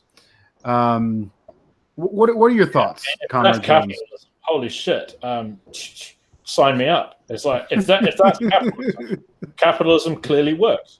So why are we complaining about it? But the thing is, it's not capitalism, because capitalism is more than just private ownership of the means of production. It's a whole system that goes along with that. It's a whole stack of attitudes. It's dictatorship of the bourgeoisie, which you don't have in China. You don't have it in Vietnam. You don't have it in Cuba. So these things can be harnessed and put to the use to improve the lives of the people, which is what a government's supposed to be for. It's like that mayor in the US that got fired. It's like, we don't owe you anything. The state's not there to protect you. So it's like, okay, so what's it for then? What's the point of having a state if it's not to benefit the people under its protection? And if that's what you think a state is, then it needs to go. You don't have that in Vietnam. You don't have that in Cuba. You don't have that in China. Although they're not perfect, and they'll be the first to tell you that. the point of those states is to look after the people. The poverty alleviation campaign in China is pretty much the most socialist thing ever, because that's what socialism is for. I mean, if you're all living on a commune and you're all poor, but hey, you're all equal, it's like, well, okay, that's nice, I guess. It's better than being poor and not equal. But it's like, well, why are you doing socialism? Isn't the point of socialism to improve people's lives? The lives of not the 1%, but the masses, the 99%. And if that's not what you're there for, then why are you even bothering? It's why various Chinese leaders have said, socialism is not poverty. I'm not sure I'd go as far to agree with the to get rich is glorious thing. Maybe I'm a bit more of an aesthetic type than that, but it's definitely not equal poverty. That's not socialism.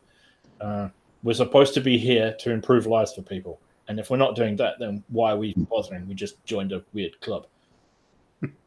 We're getting a little tight on our time. David Fox, do you have any other questions for our guest? No, I think actually we covered a fair bit there. I mean, online as well. I mean, and thank you for your contribution too on that regarding with cancel culture, and also, things can't just be looked in black and white, but need to be thoroughly studied and look at the origins. And for those who made those comments, I mean, look, it is what it is. Learn from it, because one thing I actually will want to state is Marxism is not a dogma. No, it's not a debating society. It's a guide to action. It's a toolbox to use for your actions. You can analyse it and share it with others. And that's what it is. And it's quite a living thing. It adapts to its conditions, the respective material conditions. For those of us in Australia, there's certain conditions that are unique to us that are compared to, say, New Zealand or Aotearoa, my apologies, and or the US, Canada. For example, but certain things there are a lot of similarities as well. I think that's what I think strong message to come across is. But when we come across with people with different views and opinions, and I think you'd probably all agree with me about that. Well, let's not just cut them out. Let's find out sometimes how do they get to that point in the first place. Comrade Jones, is there anything you'd like to add before we move on to the next section? Nope. That's okay. Good. Okay. Do you, any plugs to make? Twitter, Facebook? No. I'm involved in and connected to a few Facebook pages or what have you, but they all have their upsides and their downsides.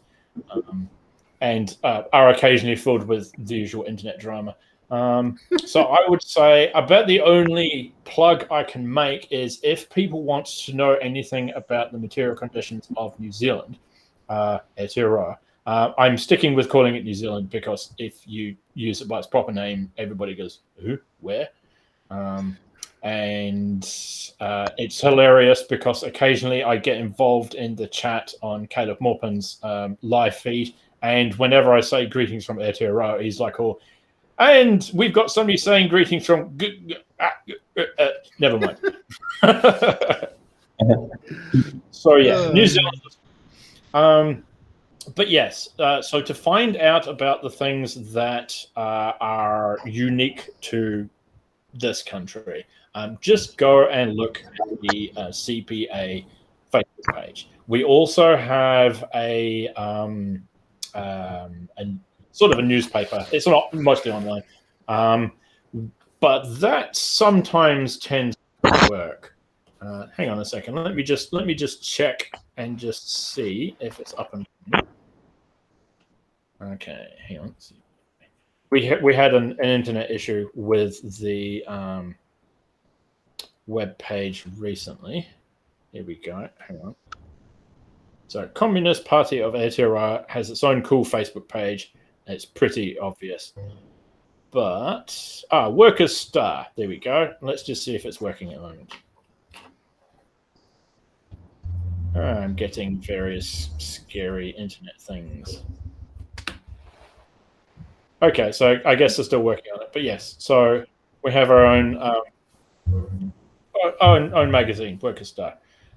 So I would say if you want to know anything New Zealand specific, go there and have a look. They will be able to tell you about famous folks in the past who fought for socialism and communism, about the material conditions of New Zealand, which are more or less what I just mentioned, and that will clue you in a little bit. But it's by and large the same sorts of things that other countries face, depredations of neoliberalism. Even if we're not as far advanced as other countries might be, like, say, the US. But it's the same sorts of things. Just a quick shout out to people in the comments. They're appreciated, and you're welcome here. David Fox, did you prepare any unprincipled statements for us to counter this week? Well, it's actually when I was listening to the conversation from our reports from the start right through to the cancel culture and discussion. Here's an interesting one. So it was actually raised for me, and it would be interesting to see your responses on this. Now, with capitalism, what's been going on here in Australia with this media monopoly and social media monopoly? Well, that's not real capitalism, and this interference in our political affairs is not real capitalism. Can you tell me, is there any country in the world a separation of state and economics? No. I'm not sure if I got that. Are you saying it's not real? It's not real capitalism. It's like the libertarian. Like the problems are because it's not real capitalism. That's right. That's where you're going at. I saw Jones. You started talking. If you want to say, usually we put the pressure on each other, and then we have our guest go on that. But if you want to take that head on, that'd be great. Sure. No, you can't separate the state or the government from the economy. That's why back in the day it wasn't called economics; it was called political economy, because base influences superstructure. Well, the superstructure in this situation is the government. So how the economy works is going to influence the politics, which is why you see a trend worldwide for any bourgeois dictatorship to become more and more corrupt over time as the rich people slowly change the rules to make it easier for them to influence the government. I mean, the US is the example, but you see it in the UK, which is only slightly behind them. You see it in France, you see it in Germany, you see it everywhere. New Zealand makes a good case study simply because I think to a large extent, because we're not large, we're not important, and there's no billions to be made here, we are to some extent left alone. So we have the kinds of electioneering stuff that other people who are vaguely left drool over. So fixed budgets for advertising, a set amount of TV time for each party or each member. You can't just spend more money and get more advertising and thus influence people. So you don't quite have the same issue of whoever spends the most wins. I mean, there are ways around it, and they always try, but occasionally they get slapped down. And it does provide a nice contrast to other more corrupt states. But the thing is, even though we've got a sort of a nice parliamentary style democracy that, Bernie supporters keep screaming, oh my God, it would be so great if we had this in the US. And even though we have a lot of the electoral reforms that everybody wishes they could have, we still have the same problems. Getting a parliamentary democracy, getting campaign finance control going on, it doesn't fix it. It makes it less bad, but it's not the be all and end all. That was a great response. Usually when I'm arguing with these libertarian folks, they're like, "That's not real capitalism." Or if they hear anything the government did, then it's the government's. There's a government. I say, where is this? Where is the libertarian dream at? Where is this country where government has never existed? I'd be like, is it Somalia where warlords run certain areas and there's, people living in starvation and chaos? I think I heard a libertarian say on a debate once, it was the Wild West in the United States. And it's like, have you seen the movie 1,000 Ways to Die in the West? It was horrible. There was no health care. People worried about robbers coming in. There was gunfights in the streets. People didn't have any basic health care. It was horrible. I think you need an elevated society, a higher political economy to make higher standards of living and to do the necessary functions of running a healthcare system, running basic industries. I saw you get excited for a second there, Jones. I don't often argue with libertarians, but the subject does occasionally come up online from time to time. And somebody made an excellent point, which I thought I should pass on. It's let's grant the libertarians their premise that crony capitalism isn't real capitalism. Okay, so real capitalism has a problem. And what the problem is real capitalism invariably, 100% of the time, leads to crony capitalism. So therefore, there's a problem there. So even if crony capitalism isn't real capitalism leads to crony capitalism. So there's your frigging problem. So stop trying to separate, crony capitalism from real capitalism and look at what the problem is that real capitalism has that leads to crony capitalism.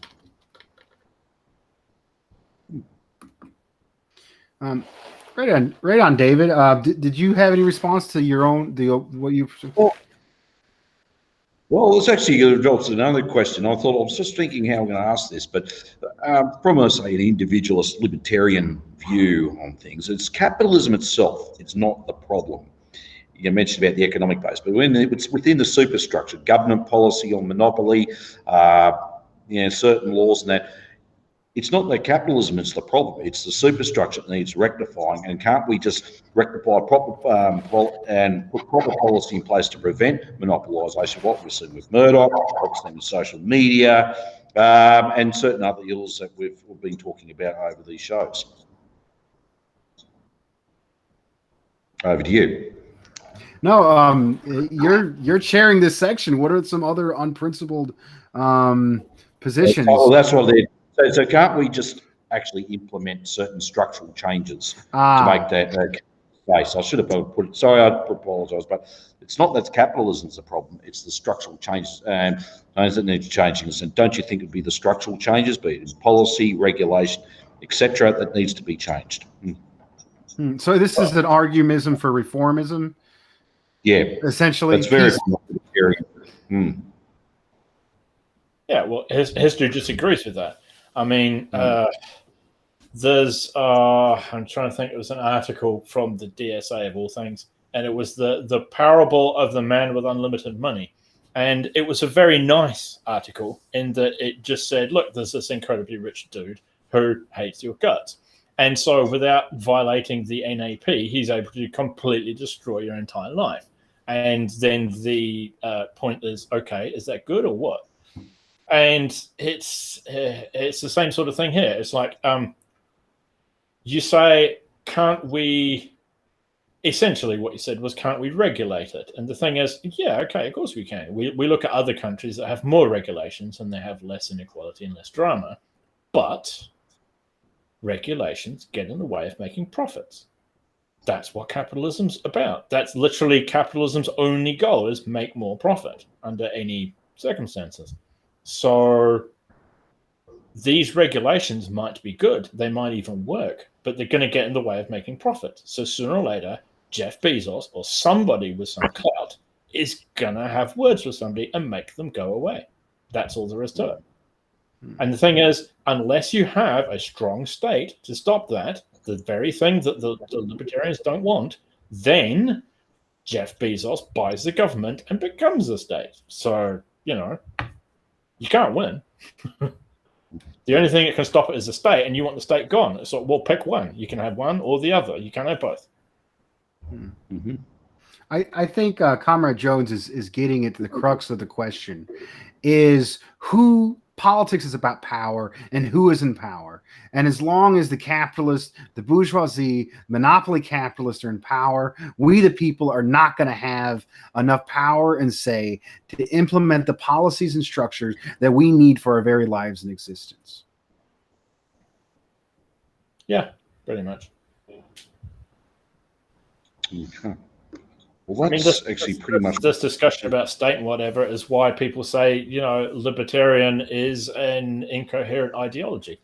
It's like they want things without the state that require the state to enforce them. It's like, well, pick one. You know, you can't have both.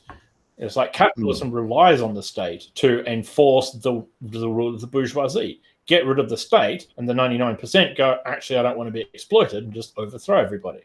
That's what the state's for, to stop that happening. Get rid of the state, and suddenly Jeff Bezos is under a guillotine and not in charge anymore. It's like, job's done. No state, no capitalism.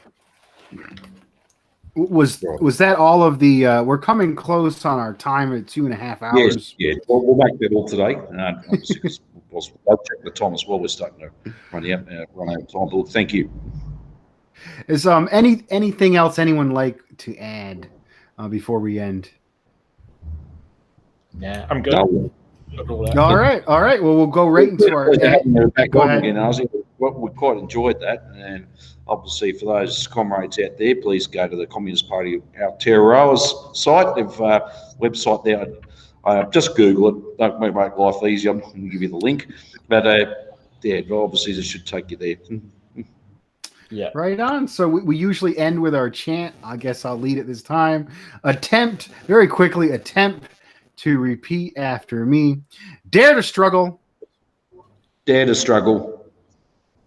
Dare to win. Dare to win. All power to the people. All power to the people. All right. Thank you, comrades. Good night. Thank you.